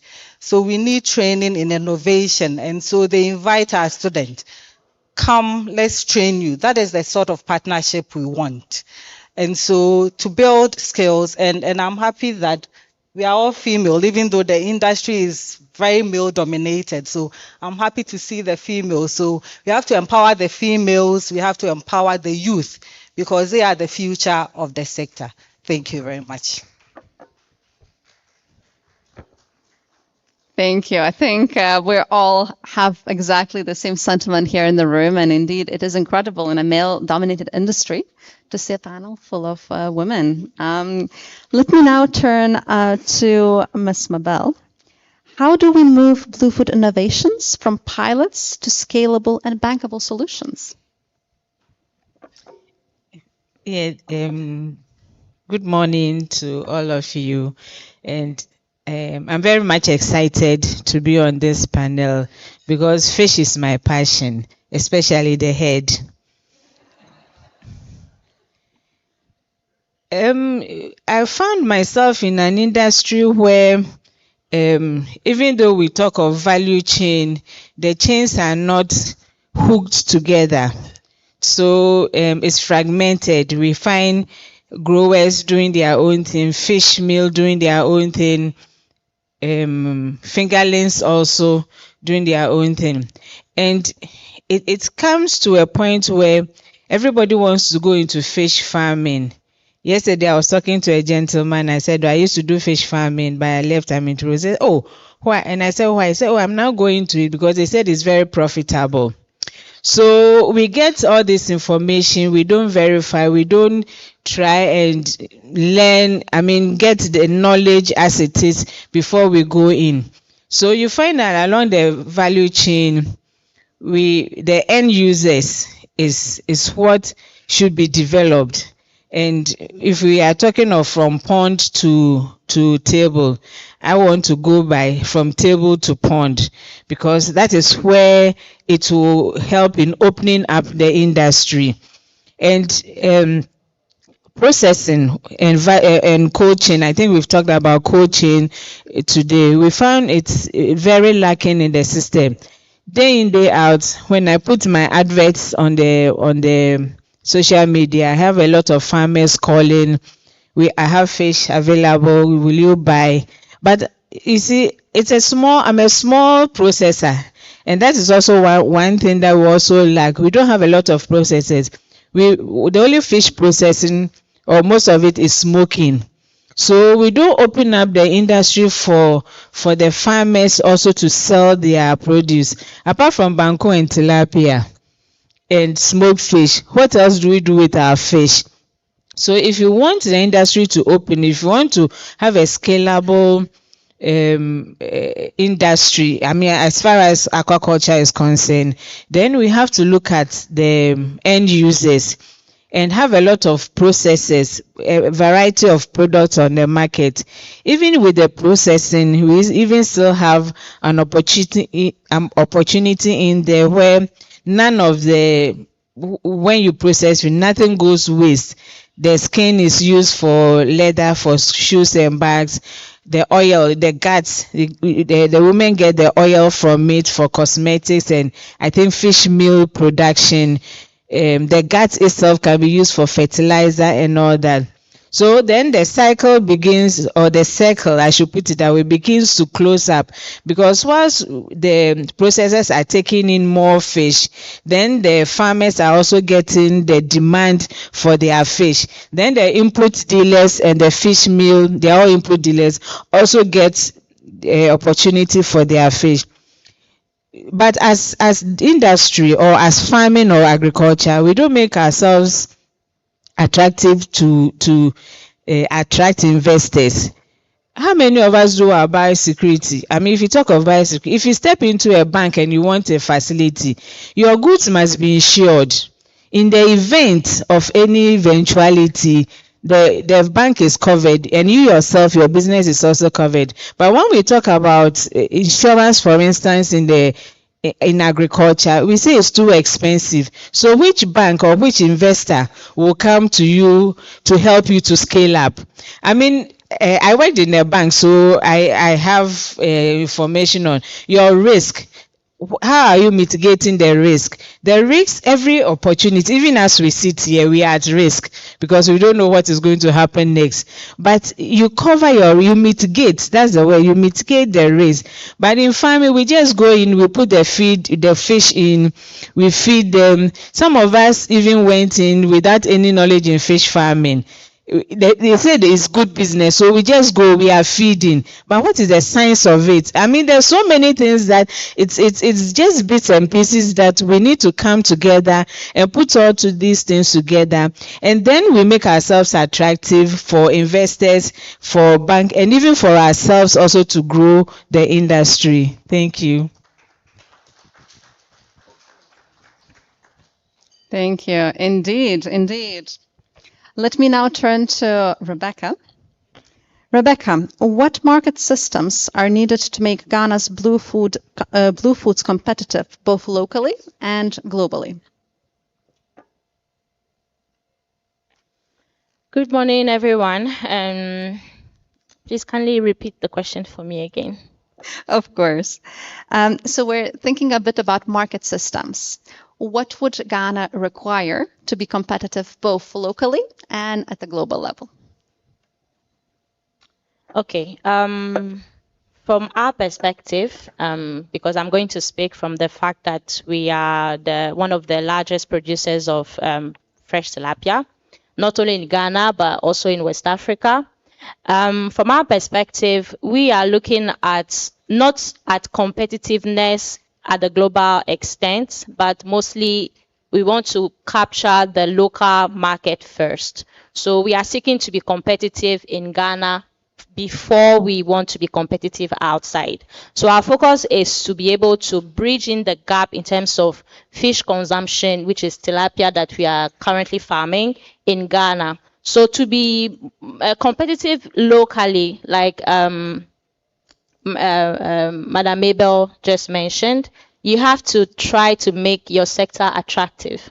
First of all, we have to move away from fragmented value chain, and then we have to go towards a much more coordinated market system where we would know that if I want to eat sausages, these are the brands producing fish sausages. If I want to buy fresh tilapia, this is where I can get fresh tilapia. And from fresh tilapia, if I want to understand what goes into it, this is the website that government, the ministry, the commissions, authorities have put in place for me to go there and start the business.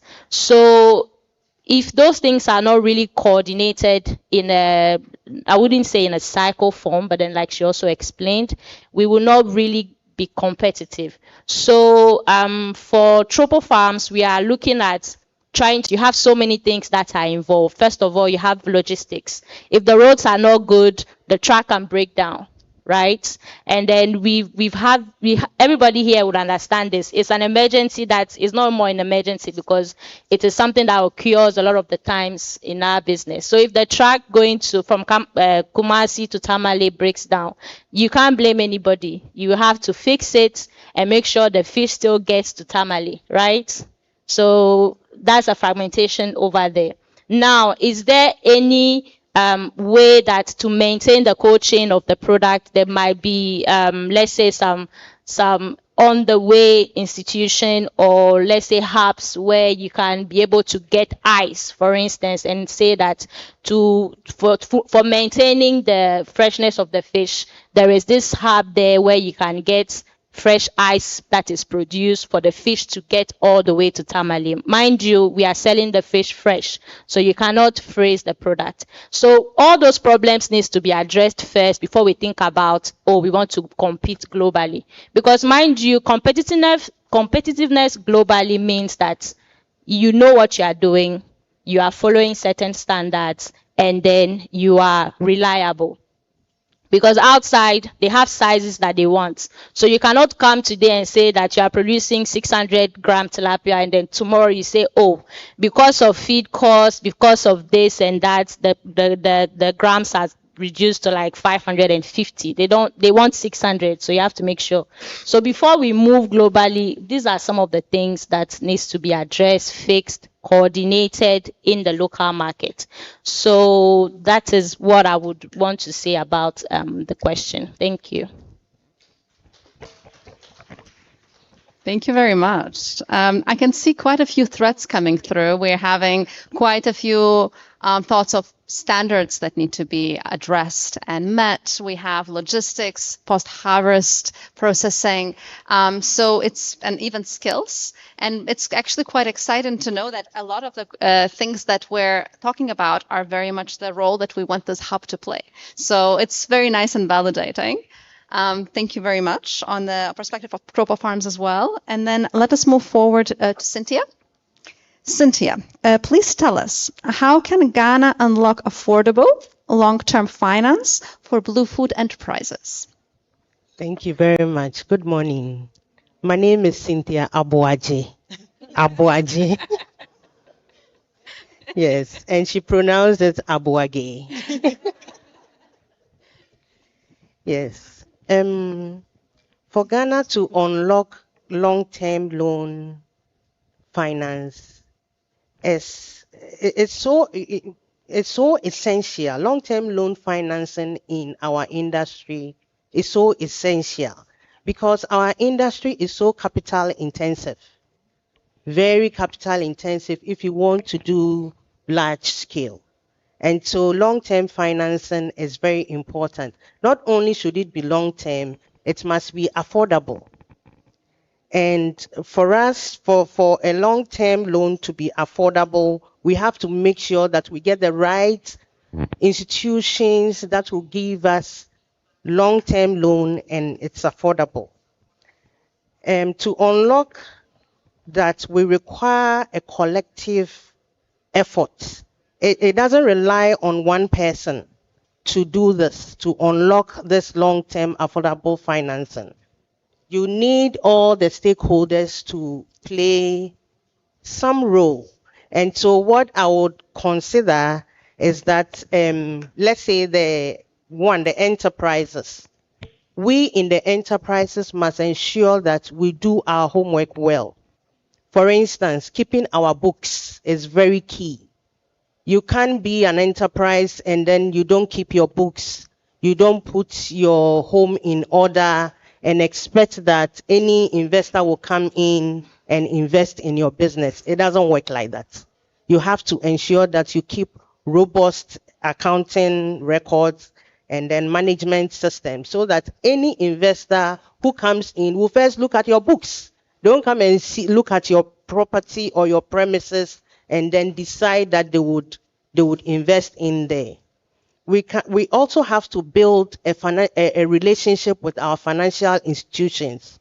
So some of us just take the cash and put it in under our bed or something. You should have a relationship with our bankers so that they understand your operations and the market in which you are in so that they can do things or help you to get long-term loans. Again, Auntie Mabel said it's right that our biosecurity and biosafety measures are very important. If you don't practice these measures, then you can reduce your risk. That's the only way you can reduce your risk to the barest minimal. We can also look at some of the technologies, AI technologies that are available to be efficient in our operations. So for instance, if you can have a gadget that can help you to check your water quality and other parameters, then you do it because that's the only way you can be efficient in your operation so that any financial institution that comes your way will know that you are credit worthy. Other than that, nobody will be willing to invest in your business. Auntie Mabel also mentioned insurance. You have to insure your business so that our industry is quote unquote targeted high risk. So if you don't do things to make sure that you mitigate the risk, then you will be in trouble. You may not get funding that you want. Even if you get very short, and that will be it. Another stakeholder that we can look at is the financial institutions. The financial institutions do not understand our industry, and so they are loans in such a way that you pay monthly or something. They should understand or design products in a way that would suit our industry. So if, let's say, I'm a catfish farmer, I'm doing grow out. Grow out takes 6 months to harvest. So the product should be designed in a way that I can assess the loan and pay after 6 months when I harvest my produce. And it's supposed to be long term for us. The loans are supposed to be long term for us so that at the same time we can invest in our business and then have the laxity to be paying the loans. Another stakeholder that we can look at is the government. The government is to provide us or give us the policy and regulatory frameworks, which the minister mentioned about, which they are doing their part, but they need also to ensure that they attract people into the enterprise by giving some of the financial institutions some loan incentives. If they are giving some incentives, then they can decide to invest in our industry, give us long-term loans. If the government is saying that if you are a financial institution and you give long-term loans to the enterprises, this is what I can give you, some form of tax incentives, then it would attract the financial institutions into the industry. Again, the government can also give us some tax waivers so that when we import things into the country, they should give us tax waivers so that we can use that tax amount to invest into our business, because it takes time for you to get your investment. Another stakeholder that I can mention is the government agencies. We have Ghana Enterprises Agency that I know they really give grants. But sometimes when you go for the grants, you say, I want 200,000. They may even give you like 50,000. So it doesn't even serve the purpose for which you went for the grant. So for me, I think that they can design some products, long-term products for the blue food enterprises, so that they can get some long-term loans, take their time and pay, so that their businesses would flourish. Same with Maslock. I know Maslock gives soft loans to small scale enterprises, but they can make it long term so that the indigenous small scale farmers can benefit from that. And then for the large scale farmers who want long term loans, the Development Bank Ghana, in collaboration with other financial institutions, can help in that area. And then Pangaea Africa just mentioned what they can do for the industry. So that is also another area that we can look at. And then the Ghana incentive based risk sharing system for agricultural lending, in collaboration with the chamber, can provide some form of credit guarantees for large-scale enterprises who want to invest in long-term projects. And then the Fishery Commission should enforce the regulatory requirements in the sector. If they are able to put the enterprises on their toe, they will be doing the right things to help the industry grow. Sometimes you have to call them before they come, but this time I would urge them that they should visit the farms often so that they would ensure that the right things are being done on the farms. And then our development partners like the UK development, as they are mentioned here, the World Economic Forum, and all of them, they should help us, continue to help us with their technical support and capacity building. And then the pivotal key, the pivotal stakeholder here is the chamber. The chamber is bringing all of us together to help together in one hub to promote growth, innovation, marketing, and finance so that the industry will grow. And if they are able to do that, all of us will come together. We know that if I am an enterprise and I want loan from somewhere, long-term loan, I don't have to go around looking for it. I go to the hub and I know that I can get Pangaea to assist me. I can get other forms of financial institutions to help me. We don't need to be going everywhere to look for the loans, but they are at one place.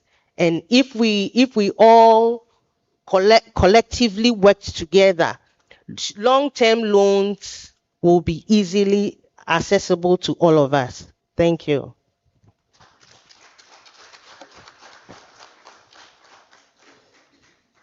Thank you very much, Cynthia. Very wise words. And I know we've been having a lot of conversations with financial institutions, with Pangaea Africa, and the Chamber about making companies here investor ready and supporting them in the best way. So I think as you were talking, we even took a few notes from our side. So thank you very much for your wise remarks. And of course, last but not least, let me turn to Emilia. Emilia, tell us, how do we ensure that the growth in blue food sector, how does it translate to real impact for women and for youth? Thank you very much. I work with the Dar Fisheries Training Center, and we work with the women processors at the grassroots level. All the fish that you find on the markets are produced by these women fish processors in our communities. We are accredited by CODBET to run the Proficiency 1 and 2 courses. And anybody can come to our school. Even if you have never been to the classroom, you can come to our school. Thank you very much. Women's role in fish processing is skewed only to, in Ghana, is skewed to processing and then trading. And then we realize that at the grassroots level, the youth are also skewed to just helping along the value chain. They are predominantly their predominant services along the value chain for the blue food to generate meaningful and inclusive impact. But we realize that when we skew them to that place, we are limiting their growth. And we are limiting their talents, improving their talents in the blue food area. So we realize that in order to help the women and the youth to be competitive and then to maybe build themselves in this area, we need to give them an inclusive, give them a wider space, give them something like their voices should be heard in decision making that concerns them, and then they should be given the chance also to sort of grow in their area and then do things right. You realize that this requires strengthening women's access to finance, and then through targeted, tailored financial services that goes around their businesses. The financial services that these women need in processing should be tailored to their needs. It shouldn't be what is there for everybody. Otherwise, they will not be able to access those loans with big collateral and those things. So we should come out with tailored financial services that will be able to they will be able to afford, and then it will help them invest. And then these women also should not be left out in accessing technology. The new technologies that are coming up, they have to be educated, or they're not given the knowledge to access these technologies in their processing businesses to bring innovation to our value addition to the fishes that we see around our markets, because those are the things that we are eating. If there is they are produced in a good way, then we are sure that we buy fish and we are good to go, we are healthy. But not that we go to the market to buy fish and then in the end we have problems. So they should be exposed to the technologies that are coming up, like the use of the Hunter ovens and the FTT that ensures that pH on fishes, smoked fish, are at their lowest ebb for human consumption. And then they should be also helped to build linkages in branding and packaging and all that, so that they'll be able to access higher markets. Now, these women and youth, we cannot count that they are prospering with the quantity or the volumes of fish that is turned out when their livelihoods are at stake, or when you look at them, they haven't even moved up the ladder in their situation. So if I go to a processor and then I interact with her, and at the end of the day or at the end of the year she's at the same place, I haven't done anything.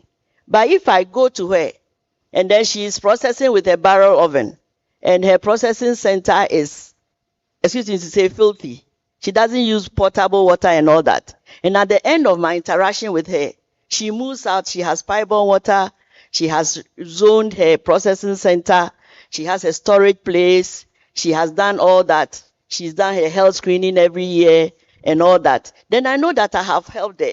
And then this should translate into their living conditions. So if she's able to make more money, then her children should be able to go to school without any hindrance, go through school, and then we should see that innovation in their housing activity. If she used to live in a thatch house, she should be able to be building a brick house.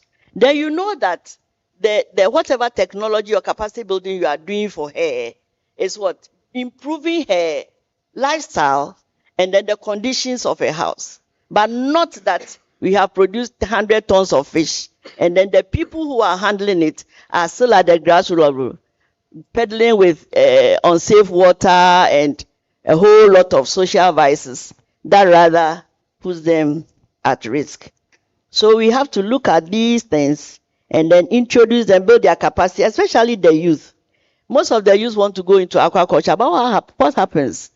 The training is not enough. You see an advert in the papers, 1 day training for people aquaculture, and the 1 day training is about a few hours. So they will go in 9 a.m., they 12 noon, 2 p.m. they have closed.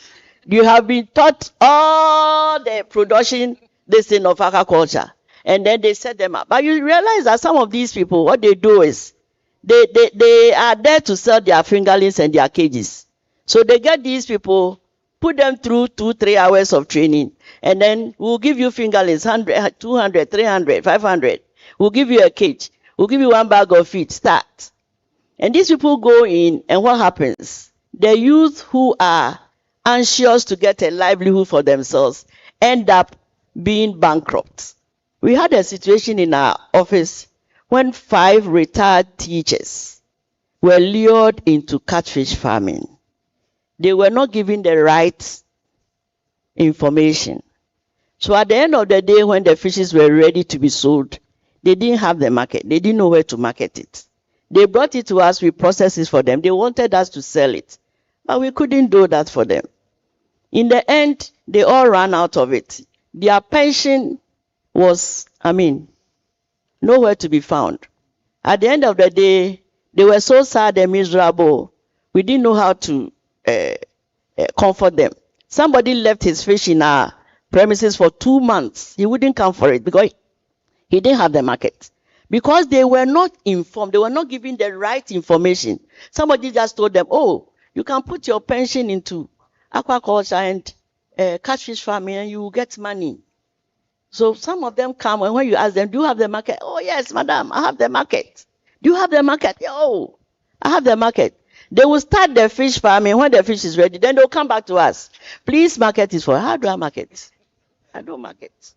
So you realize that the youth especially need really, their capacity needs to be built very well and in reality to the fast on the ground, so that they will go in informed. They will go into the business informed and know the risk and the advantages in the business before they enter. So that whatever it is, they know that, well, I can face this risk, so this is how I'm going to mitigate that risk. But if we call them 2 hours and give them training in how to raise fingerlings and go through to the end, we will not be able to ensure a viable aquaculture program for our youth who are coming up, and they need that livelihood to be able to progress. So I would say that ultimately success should be stressed, should be assessed not only by increases in the fish production, but by measurable improvements in income levels, asset ownership, leadership, participation, and among women and youth, which together signal genuine and inclusive blue food sector growth. Thank you.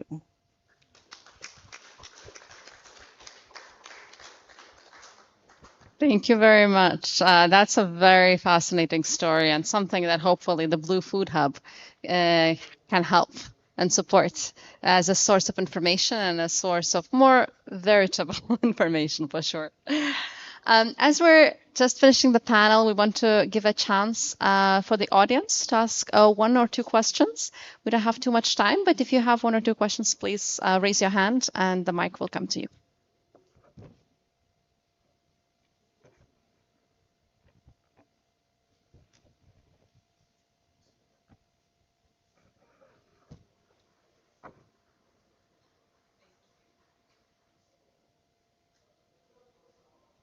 It's an all-women panel. I'm excited about that because of my biasness when it comes to women voices and leadership.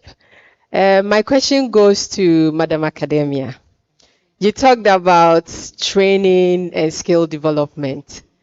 I remember in one of our visits to a site, fish and feeds farm, one of the things that the workers talked about is skilled labor, having reliable skilled labor. Young people being interested to live on the field. You said something that aquaculture happens not in the classroom, but in the farm. Now, how do we build that understanding and interest of young people that beyond the training they receive from the classroom, they are willing to live on the farms to learn the skill of farming, so that I am not only looking at they being employees, but rather being able to be mentored so that they can come out to build their own businesses, big innovative businesses that can grow our economy. How do we go about that? Thank you. Okay, thank you very much. Your question is a question we also ask ourselves, how?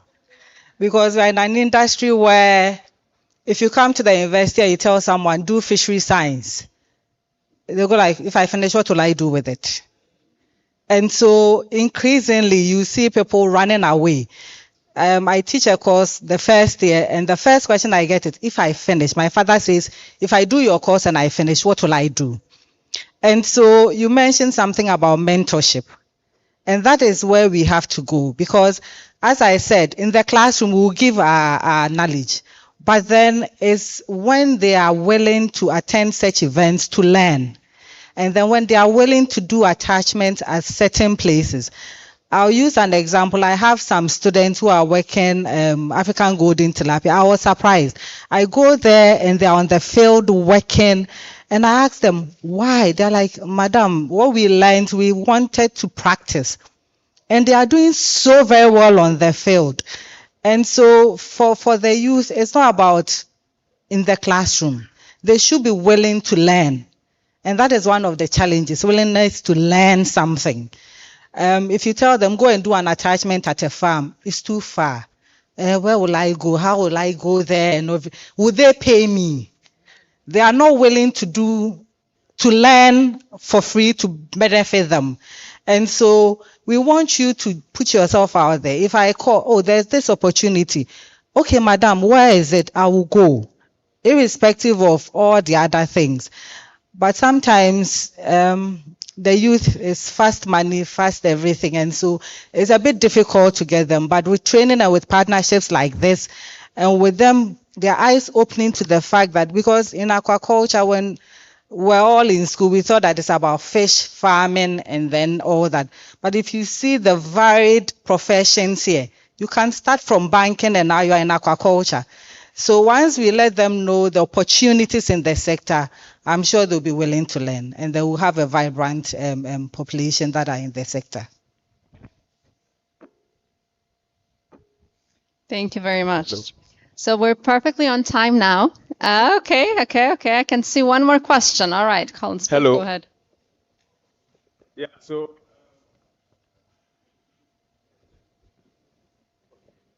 all right, so I'll speak for the youth again. I guess you all know I represent the youth. So, with regards to the youth and the students, I feel like, the minister got the word intentionality, right? We have to be intentional. So I would just like to ask, in the academic environment, I feel like there's no proper systems to streamline, like to properly streamline the students, to transition them into the industry. We are missing that. But on a lighter note, if we are truly being intentional, how many students are in this room? So, there are a few, but most are from the University of Ghana. I think so. Yeah, right? So we don't have, and most are also master students. I think so. Master students and TAs. I see them. I know them. So, yeah, but, these are the things that would get the students or the youth excited, or to, in fact, let them understand that the industry is bigger than maybe becoming a fisherman or being in the farm. There are exciting things going on, like something like this, and the other programs or events that we do, And so in the classroom, I've sat in the classroom and I've learned about aquaculture here in Ghana versus in the Netherlands. I always make reference to that for the fact that the university have a start hub. And we got the opportunity I spent 6 months in the start hub. They even say, even if you don't have an idea, just come around, sit around, look at the industry, look at what people are doing, you might get an idea. So I think that our education system has a big work to do in refining the curriculum to fit modern day challenges. Because if we talk about aquaculture, every industry now has to inculcate or try to integrate the current challenges. There is AI, there are the global conflicts, there is gender, a lot of issues. But if you ask our students now, how aware are they, How are they abreast with these challenges? And what are they thinking of solving these challenges or integrating them into their solutions? I think that is quite missing. So we need to really update or refine our curriculum and the way to properly streamline the youth, especially the students, into the industry and all the other exciting opportunities that are there. Thank you. Okay, thank you very much. Our time is quite spent, but I want to plead with us if we can do an extra 10 minutes because I see a hand here, I see a hand there, and I see a hand also here. So I want to plead with us if we can do an extra 10 minutes so that we can take all the questions and then, okay, no problem. Thank you very much. So I'll take it here, I'll go there, take it there, and then we come to the stage. Yes, the question has to be, yes, you have to be brief. Yeah, thank you very much.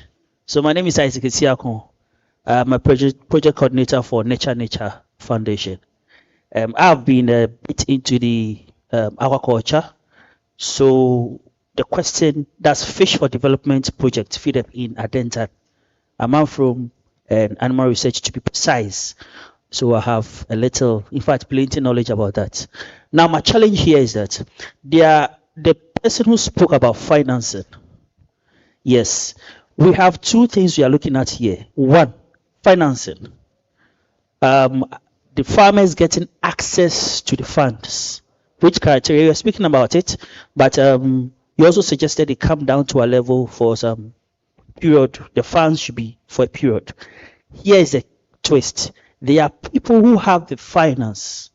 I'll call them investors in our localities. They have the money. They want to invest into fish farming, yet they don't want themselves to be actively involved. So they have the money sitting down and they want to give it to the farmer to do their farming.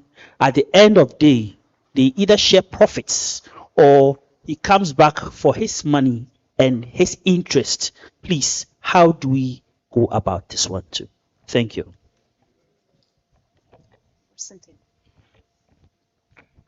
Thank you very much.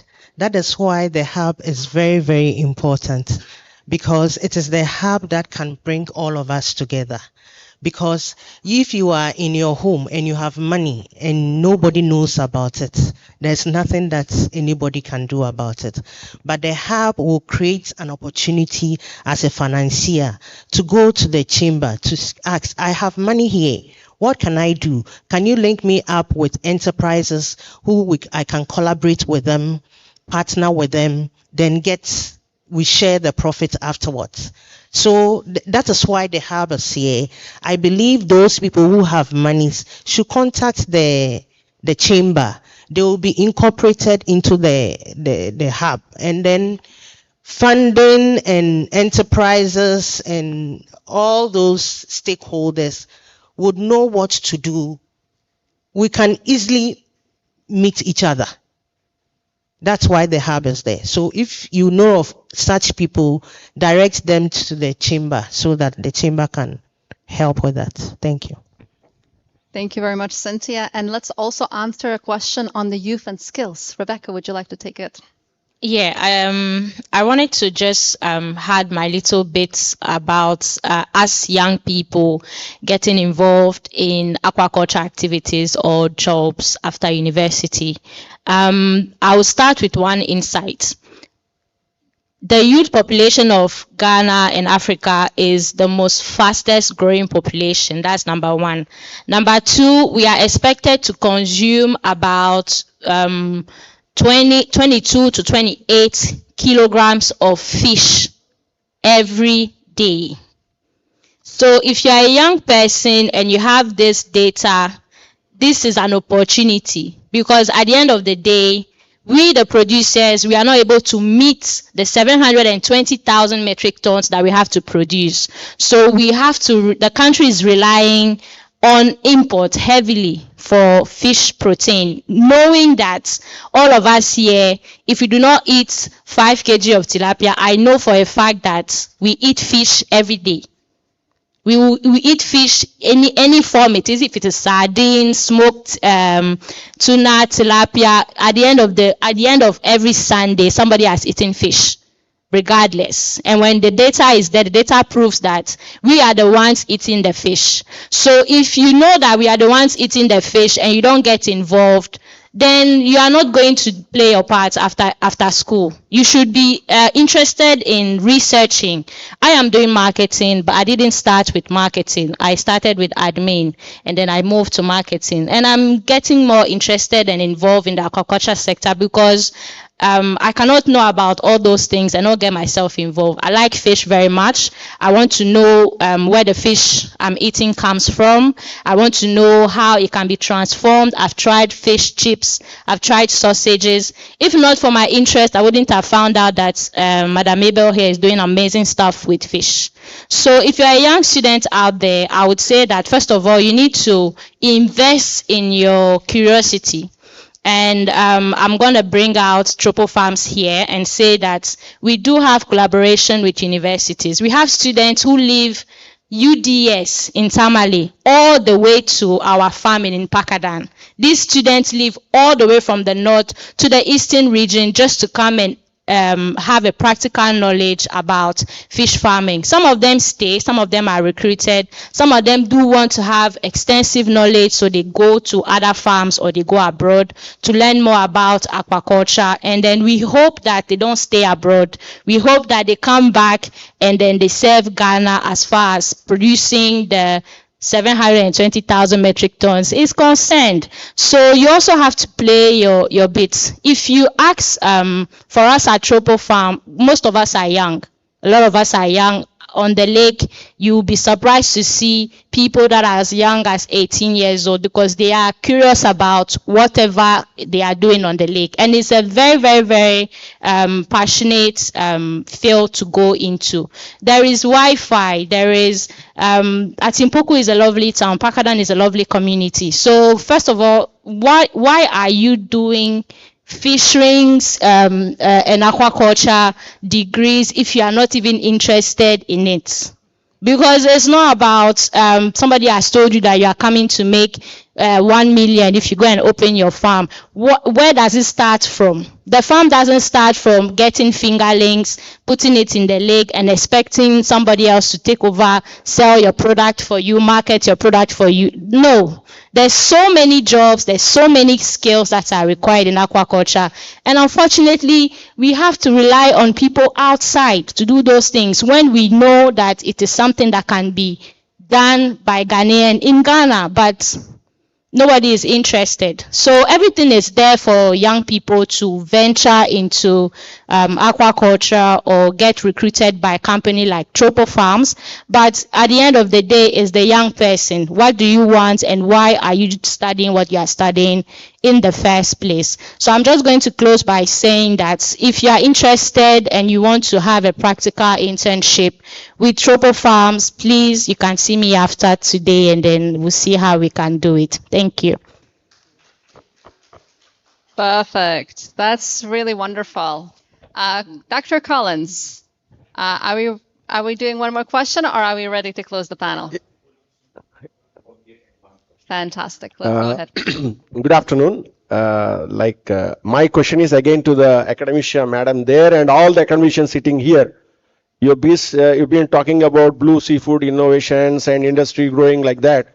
Tell me, where is the manpower? How many Ghanaian fisheries graduates are working in how many farms? Why are they not working? What's lacking? Your academic plan. Like first thing I would like or recommend, you should write in your universities, fisheries starts where civilization ends. Your guys are coming to our farms, not able to stay for a week, saying they don't have mobile signal there. This is insane. And we are ready to convert all our manpower to Ghanaians. We don't want to depend on expatriates in the future. But your guys are not staying. They are not working. In my past 8 years, we brought nearly 6 to 7 graduates from Kumasi to work on our farm. Not only one guy stayed for 2 years, but all run away from 1 week. Something is missing. And again, I will recommend one more thing. In India, we have a program called FIWEP, Fisheries Work Experience Program, for 6 months to 1 year in your degree. I think you have to implement that so that they get exposed to farming like we spend in processing, hatchery, and farms. So something like that should be included in our curriculum so that they develop an attitude along with the curriculum to live on farms.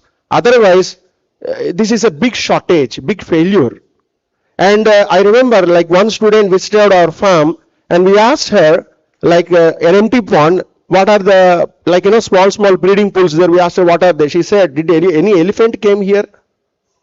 So Ghana is having single culture species tilapia. A graduate or a master's guy doesn't even know about a breeding pool of tilapia. I'm surprised. So your academic curriculum has to be increased or to be in the practical standards so that these such absurd answers should not come from your graduates and postgraduates. Thank you. Thank you. We'll answer the question now, and then we'll take a few more. We actually visited the farm of Fish and Feed, and we can attest of how beautifully it's built and how good the conditions are. And I'm talking as someone who's lived in South Sudan, so maybe not a very good reference point. Dr. Eunice, what are your thoughts? Oh, the youth, they are listening, so I'm very happy. So when it comes to the training, as I said, it's us and you. I'll give you an example. So we have an internship as part of the curriculum. It's called. So you are during the long vacation, you are attached for 6 months. So 6 months, we bring out a list of places that you can go to. And as Rebecca said, the interest. So they'll look at the list and tell you, I want to go to FDA, I want to go to GSA. I ask them, how about the fish farm? It's too far. And we cannot force them to go if they are not willing to go.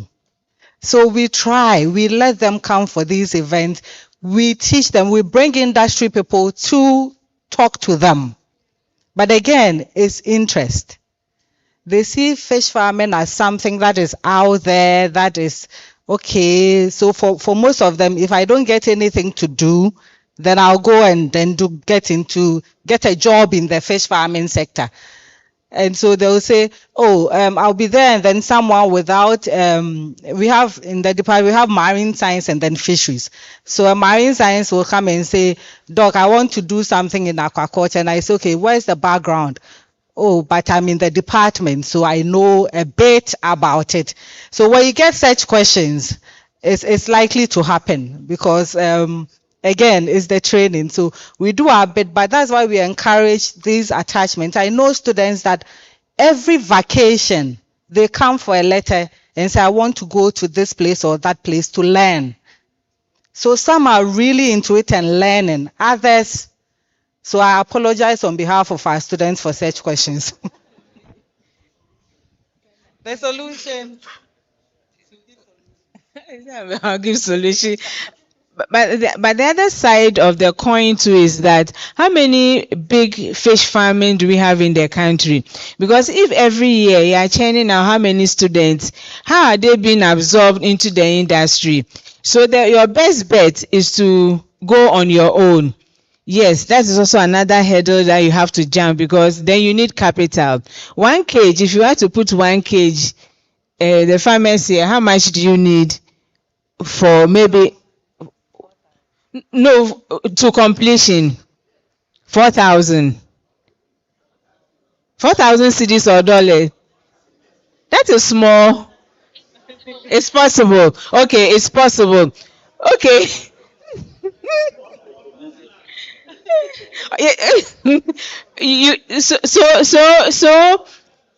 So this is a situation where you have the education all right, but you don't have the avenue to operate. The industry is not employing as many graduates as possible. Those who want to go on their own do not have the capital to set up. So what happens to them? So it doesn't make it attractive. That's why we need to open up the industry.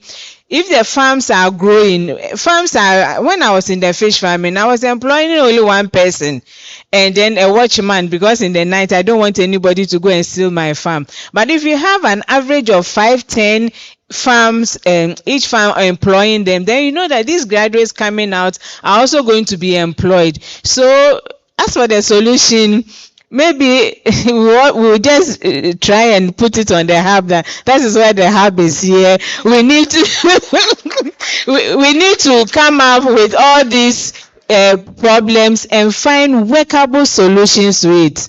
I mean, that is how, because as we sit here, it's very difficult to find solutions to it. But then, now that we are aware, then we find solutions. Jacob. He said they should change their curriculum.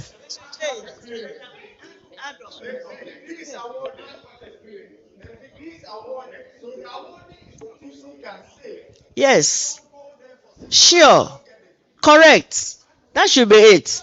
So they should, I mean, the curriculum should be refined. No, just let me just make my one last comment.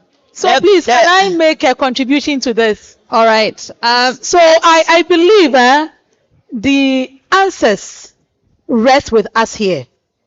We are the challenges, we are the interventions, and we are the answers. And I think this presents a good advocacy platform for each and every one of us. Because like we started, we realized that already the sector has not been in tandem. The fisheries, the crops, they are not receiving equal attention. When you speak of agric, when you go to agri colleges, Kwada, Soda, Mango, Fair River, Aswanzi, Ejura, all over. Aswanzi was one of the best agric institutions. The last time I checked, they had only 4 students there. So we have a role to play. And I'm hoping that we can all serve as advocates. This is direct benefit. We've all benefited from this. Now we know that there is a hub. Now indirectly, people out there have to hear our voices as well. Otherwise, we will keep complaining, talking about challenges. I believe that even if we don't have students here, we have beginner agribusinesses here. So this innovation or this hub may not necessarily target students, but startups, beginner agribusinesses. And then the value chain grows and continues. So for me, I wanted to ask a question, but I've heard from the Indian and my colleague who has spent 6 months in Netherlands. I think that we are all advocates now. Let's go out there to champion the hub, scale it up, expand it, get more stakeholders, partners, both technical and financial, to come on board to support the hub. It's a beginner step. It's a launch pad for expansion and growth. Thank you. Thank you. Thank you. Can we give a big round of applause for Ghana Food Forum? Perfect. Thank you very, very much. It was a really excellent comment. And I think just before we finish, Georgina, did you want to come in?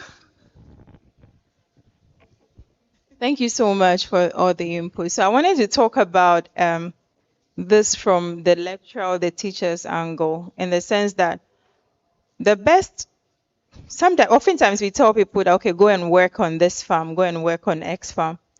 It's really crucial if when we are hiring, and this goes to the academic institutions, we also bring on board people who have actually practiced. And I'm sure some institutions are doing that. We can look at the HSC model. They actually bring practitioners, and these are your marketing professors and all. Because if I'm your student and you're telling me to go to X farm, why shouldn't I go to your farm? Like, where's your farm? Oh, no, not you. You know, we used to say this when we were students, like, you're teaching us entrepreneurs. Where's your entrepreneurship? Where's your business? So why should I listen to you, right? And this is something that is really crucial. Even if the formal recruitment system does not allow it, we should bring on board adjunct professors who have actually done this thing. Because the theory is good, it backs you up. But when the rubber hits the road, you realize that stuff are quite different. And so you were saying that these people don't have resilience. Yeah, they've read the stuff, but when they came to the field, they were like, nah, I don't want to do that. I don't even know why I go here in the first place. Because probably the person did not really want to do aquaculture. They applied for biomedical engineering. They happen to be in that department. So there is no internal drive to even stay there. So, yeah, thank you. Thank you very much. Okay, And thank let's you take very much. the very final question, and then we will answer and close the panel. Yeah, it's quite interesting when the conversation is now heating up. When the temperatures are going up, then we have to, end. Thank you, Mr. Collins. I think the issue here, as we're talking about solutions, is very clear. Colleagues have already set the tone that this serves as an advocacy platform, and I cannot disagree. The issue here had to do with students, as we're saying. The students, aquaculture students, actually national service is out. You see them looking for industries that they don't belong to. I think one solution that I would really bring out, which should be a key challenge because we're talking about policy or institution, is that the National Service Secretariat should probably come into some MOU also with the chamber to know that there is an institution of this nature that every year they can consult, that we have fishery students, we have aquaculturists, we have people from the value chain. What can you sell to your members? Then it can really go that way. I know for sure that it's not every farm that can really absorb a national service student, but the few ones that are available, how can that be a point to absorb the people? Because if they have a taste of a different industry before or just after the national service and looking into their field of work or their practical field of work, it becomes quite a challenge because the national service serves as a base. Saying this, I'm not being biased that only graduates should find a way in this that it goes. The agri colleges that are there, how is aquaculture also part of the activity? Or the roles that they are playing, how is it integrated? It is about time that we need to have that a cycled way of doing things. If not, if we don't do it, just as my brother said a few minutes ago, we'll have others to do it for us. And that will be the way that you'll be eating what you don't intend to eat. Because people will now have to push food into your mouth at any given time because you refuse to take up that responsibility. In some jurisdiction, I don't want to be biased by mentioning a country, that I know for sure that if you are not a first-class student, you are not allowed to even study agric. Agric is a key thing. And if I say I don't want to mention any country, I can say it. Vietnam, if you are not a first-class student, you are not allowed to do agric. But over here in Ghana, the option of a farming-related issue, it is a choice. When the doctor or the lawyer or the other professions get to work and come back and they remove their suit, of which I'm not comfortable wearing, what next? Where is the next place they go? They go to the kitchen. Food production is very critical. It is not really a kind of a next extension for others. So I think that with this wave going forward, the youth should be challenged. We should know for sure that the sector we are in is really a very prime area, and we should do it with all the ethical standards and whatever it is to grow it and make it better. So this is exactly what I want to put across. But the chamber and national service and then the colleges should really link up now to really see exactly how we can really groom, at the same time tap the talent as young as they are, as early as it is, to make us the best way and for us to go to the best direction that we want to go as a country and a sector. Thank you. Thank you. Thank you very much.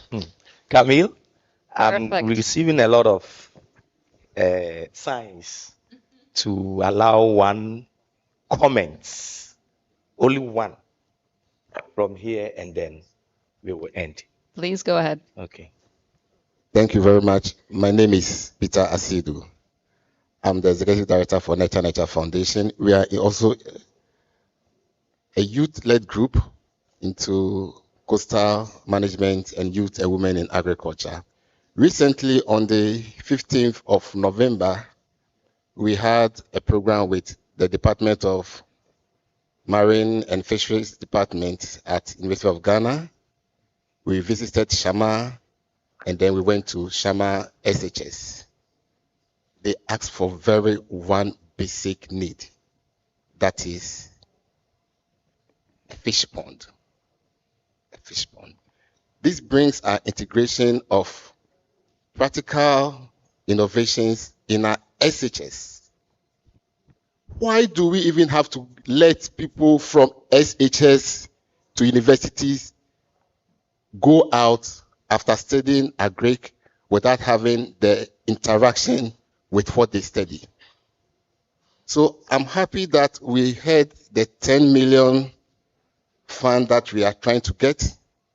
Are we going to incorporate compulsory fish farming in all secondary schools as a basic to groom them even before they get to the universities for when they want to take up courses in marine or fisheries? Are we going to make the HSS education very not just theory, but practical in whatever that will be learned?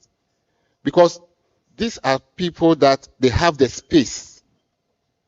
There's so much space, but aquaculture as a tool in the HSS is not even being implemented.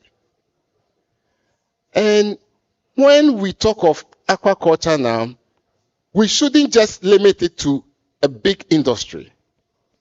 It should be fundamental right in schools from SHS, because they study agric, and agric should not only be plants, but also fauna or animals. So I'm happy that we are now going to use the hub right into our educational system, especially from HSS.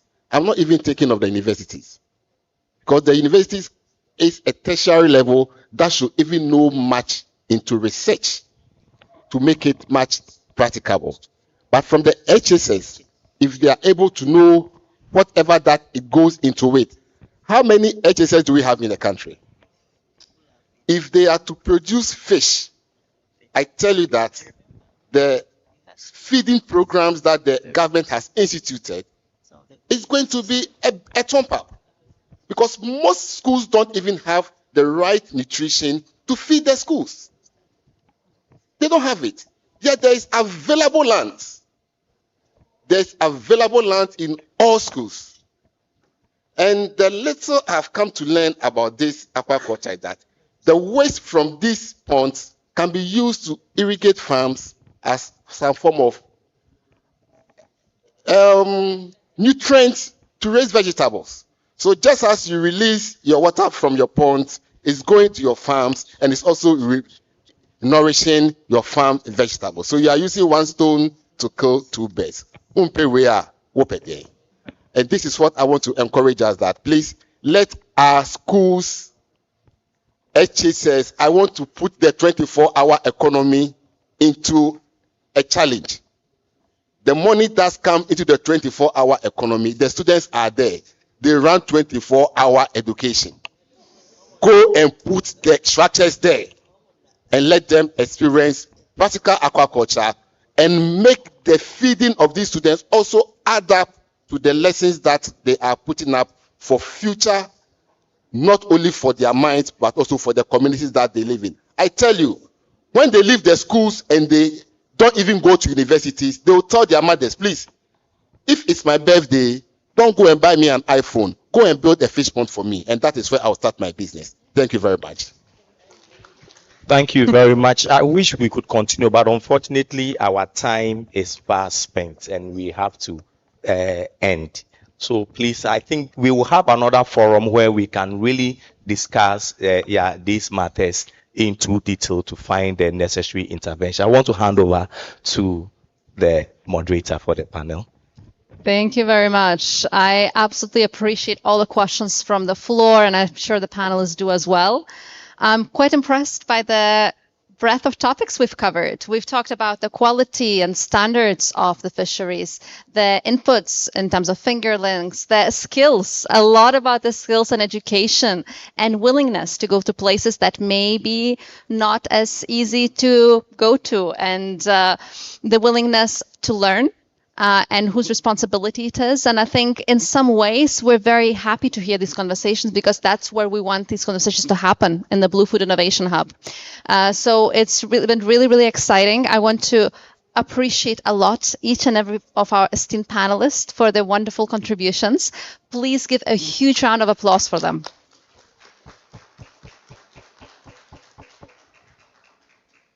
At this point, we're moving on with our agenda. So I will be asking the panelists just to stand for a quick photo, and then we'll be handing over to Collins and our final keynote speaker.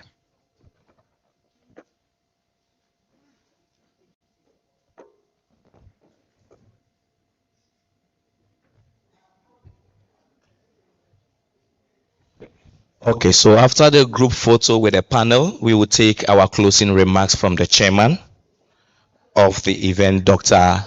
Enim Somwa. Then thereafter, after the closing remarks, we will have photography, lunch, and then networking. Now I have information that for the lunch, the restaurants can only take about 50 people at a time.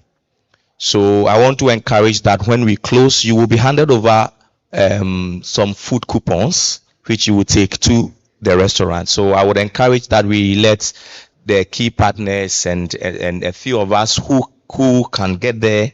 I don't want to say early enough, but we want to go in 2 batches. Okay, so some of us will take the lead there, and maybe after 10 to 15 minutes, the remaining or the next batch would also go. So I want to invite Dr. Enim Somwa to give us the closing remarks. I think we all deserve a larger applause. I think, or let me say, what I gathered today is an emphasis on us doing things differently than we used to do. Okay, so we don't expect the Blue Food Innovation Hub to do things the way we are doing them. I think that is fundamental. It's important for us to then understand what the call for us in doing things differently requires. I think from what the panel said, the first and the most important thing for us to understand is that doing things differently require us to think outside the box. For example, we are all screaming at our training institutions that we need to change the curriculum, right? I went to school with people who were training to be pharmacists in the late 80s and the early 90s. At that time, pharmacists were in high demand. For you to get a degree in pharmacy, you needed to do an attachment. You didn't have the choice to say the pharmacy is far from my home or not. Okay? We didn't. The degree is awarded. So what your requirements are is what you do. I happen to befriend somebody who did the first degree in Brazil. They call it agric technology. Their first degree is agric technology. And for you to be awarded it, you need to spend at least 9 months on a farm before you get that degree. So it's asking us to rethink our education. What I also want us to understand is that we are also asking ourselves a question that is beyond the hub. It's a national challenge. Who tells the youth to bet? Who tells them? Nobody. Why do young people bet? Quick money. So it is the youth issue, I think, goes beyond the hub in terms of what we can do. We should manage our expectations in that. Secondly, I've been part of an academic institution that finds it difficult to amend the curriculum. If you go through all our universities today, what we are asking for universities to amend their curriculum is a huge task. I'm sure people from the academic institution will tell you the process you go through to get curriculum review and its approval and the resources you need to go through the accreditation and all that is something we need to also think about. The other thing that I see as low-hanging fruit that maybe we'll look at is the standards issue. Do we create standards for processing facilities? The basic things you need that we can churn out? Do we create standards for bookkeeping in aquaculture, in processing? Standards. There's a simple form. I happen to work in another jurisdiction where my role was a traceability coordinator. So I link industry to processes and processes to industry in a very defined market where for me to produce anything, any commodity, I need to get a quota from government to be able to produce it. If I want to produce X, I need a quota from government to be able to do it. In a regulated market like that, what I learned from there is that by default, you have to be efficient. If you are not efficient, you can't survive. You can use your quota. In our environment, anybody can wake up today and say, I want to do fish farming, I want to grow cassava, I want to grow pepper, I want to grow watermelon. Nobody says anything. There's a glut they can supply. So it's important for us to understand that in agriculture, I like the way Madam Mabel puts it. It is not farm to fork or farm to table. Agriculture is always aquaculture, food production is table to farm. You don't produce and go and find somebody to buy. You know why we are importing a lot of food? Because they know what. Let's take the rice example. If you go to Vietnam, Thailand, India, they produce rice for Ghana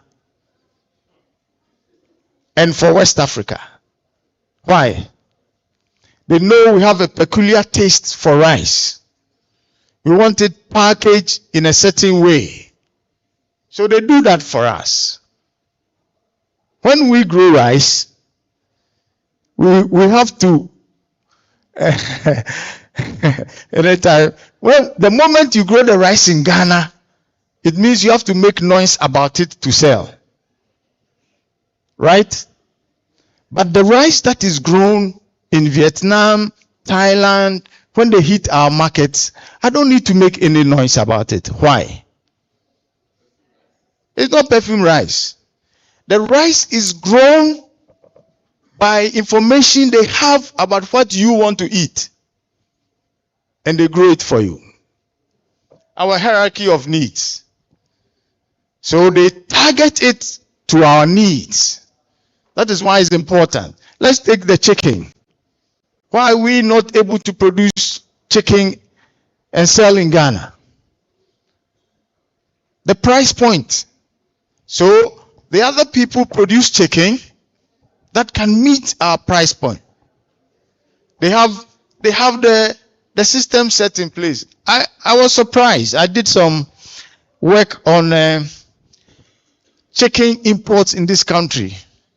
And I realized in that study, we found out that if somebody is at Somenya and he wants to sell chicken, he has a small freezer and he wants chicken, he will not come to Accra to the importers. He will make a phone call, and within 24 hours, the quantity, the type will be delivered to that person in Somenya. Somebody in Donkokrum, the importers in the chicken industry make it feasible for you to pick their product without you moving from their store. So we need to, the thing we all leaving this room that I want us to take with us is that we need to start thinking from table to farm. If I want to go into aquaculture, I should understand what the people who are going to eat need. What do they want in fish? If we don't get that, then we've missed the boat. If we begin to produce before we look for buyers, then we have missed the boat.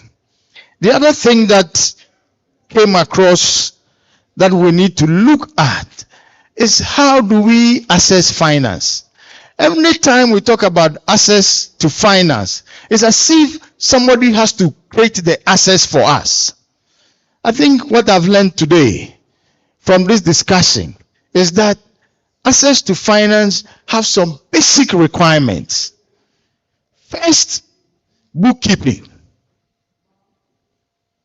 If you want anybody to invest in your business, you need to create the pathway by keeping your records. It should be robust. It should tell exactly what is happening to the business. To broaden that pathway into a road, you need to find risk mitigation measures.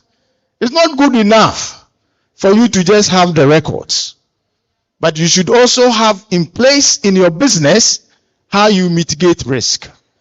When you have these two, then you have created access.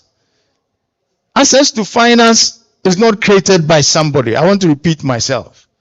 It is how I keep records on my business and how I convince anybody on how I mitigate risk. That is what creates access.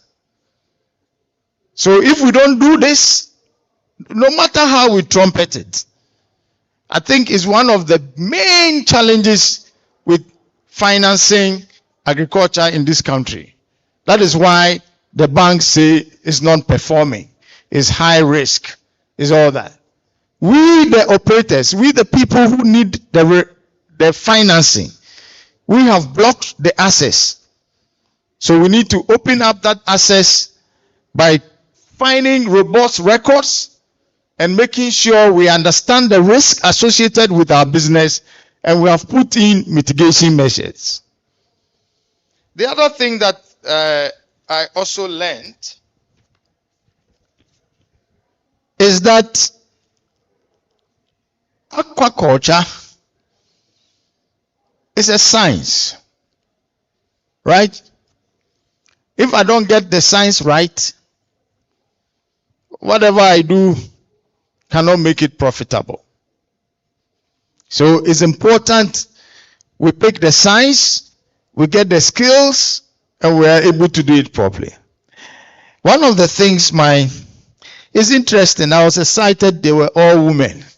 So I was asking myself, what do they bring to the table? A lot of wisdom. On the 5 women that sat here, they've thrown us a big challenge in terms of how we can make this work. But mothers teach us a lot. I'm sure most of us is our mothers who taught us how to eat, right? Or how to write. How did we do it? We cannot only read by how to eat and be able to eat. Is that right? You can read volumes upon volumes upon volumes on a basic thing like how to eat. I tell you, you cannot eat. Because if your mother would tell you, the first time you tried eating, what happened? All over your face, your clothes, your everything. But the few times you did it, you became better at it. And that is nature. So you cannot sit in the learn about aquaculture or anything. The example I give is how to learn to ride a bicycle. How you learn to drive. How you learn to talk. So nature is made it such that if you need to do something, you have to not only read by it or about it. You have to put your hands to the mill. And that is the wisdom we got. I'll go back to fisheries, what she told us. I don't think we need education. For me personally, I don't think we need secondary school people or university graduates to do fish farming. We don't. If we can only come up with the practical ways that anybody can walk in there and learn, that will be our success. If we want to focus on the educated people, what our education teaches us is to go and find work. The example I give, hairdressers. How many hairdressers finish and open their shop? How many? A lot. Dressmakers. But when we go through the traditional academic rigor, and I'm trained as an aquaculturist, I'm trained as an engineer, I'm trained as you just name it, even teachers, a nurse. What do? I end up waiting for somebody to employ me. So my challenge out here is that, yes, we can grow this industry by not only focusing on those with academic education, but the challenge is that we get fish farming to come to the level that even if I've never been to school, I should be able to farm fish properly.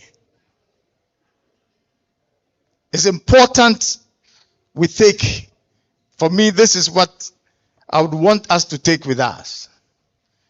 The issue to access to finance, we need to create the access. Nobody is going to do it for us. For us to get people attracted to fish farming, we should make it such that you don't need to go to school to do it. If we can get it, remember, it's a science. So how do I break that science down into everyday practical things that people can pick it up? This is how I want us to think about the new ways of doing things. And then finally, the numbers say there's so much opportunity in the blue food economy that all of us, 30-something million Ghanaians, if we decide to take a bite at the cake, there's enough cake for us. It is not an economy that we can't fit in. There's so much for everybody. So let us begin to rethink on how we want to do things. Let us set our minds to do things differently and in a more practical way, that anybody who wants to do this would be able to do it. Thank you for your attention.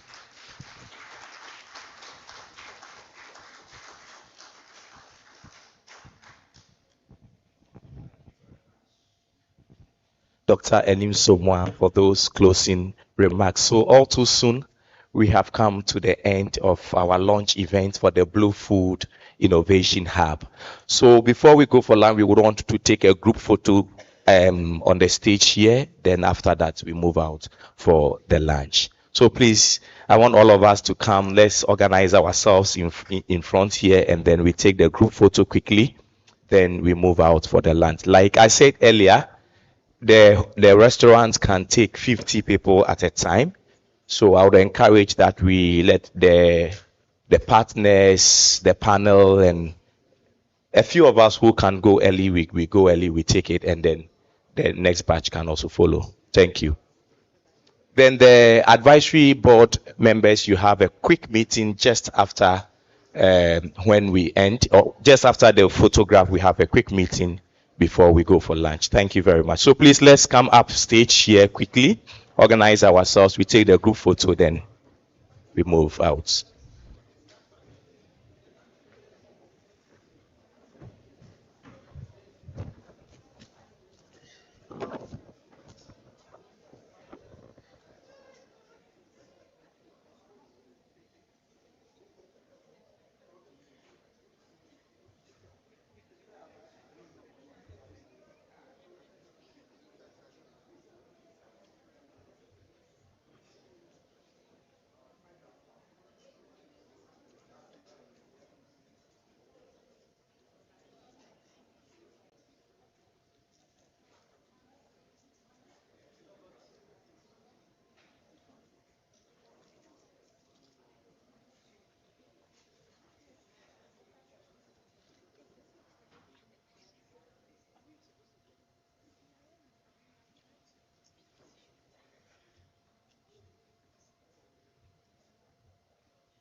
Okay, so thank you very much. So in a few days from today, watch out for the call for applications for the first cohorts into the Blue Food Innovation Hub's Accelerator program.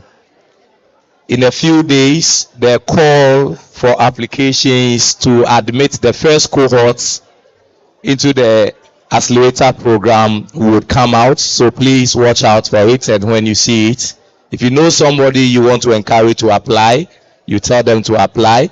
Or if you yourself, you know that you, based on the call, you think you need some form of support assistance, kindly apply, and then we can kickstart the hub.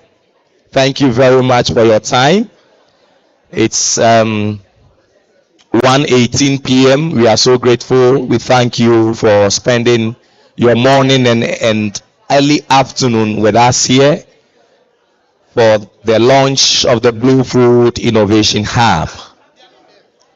Together, we are forging a resilient and a strong blue food industry. We need your support, we need your assistance. And hopefully by the close of the year, we should start hearing about the impact or the results that the Blue Food Innovation Hub is churning out. Thank you very much and enjoy the rest of your day. Goodbye.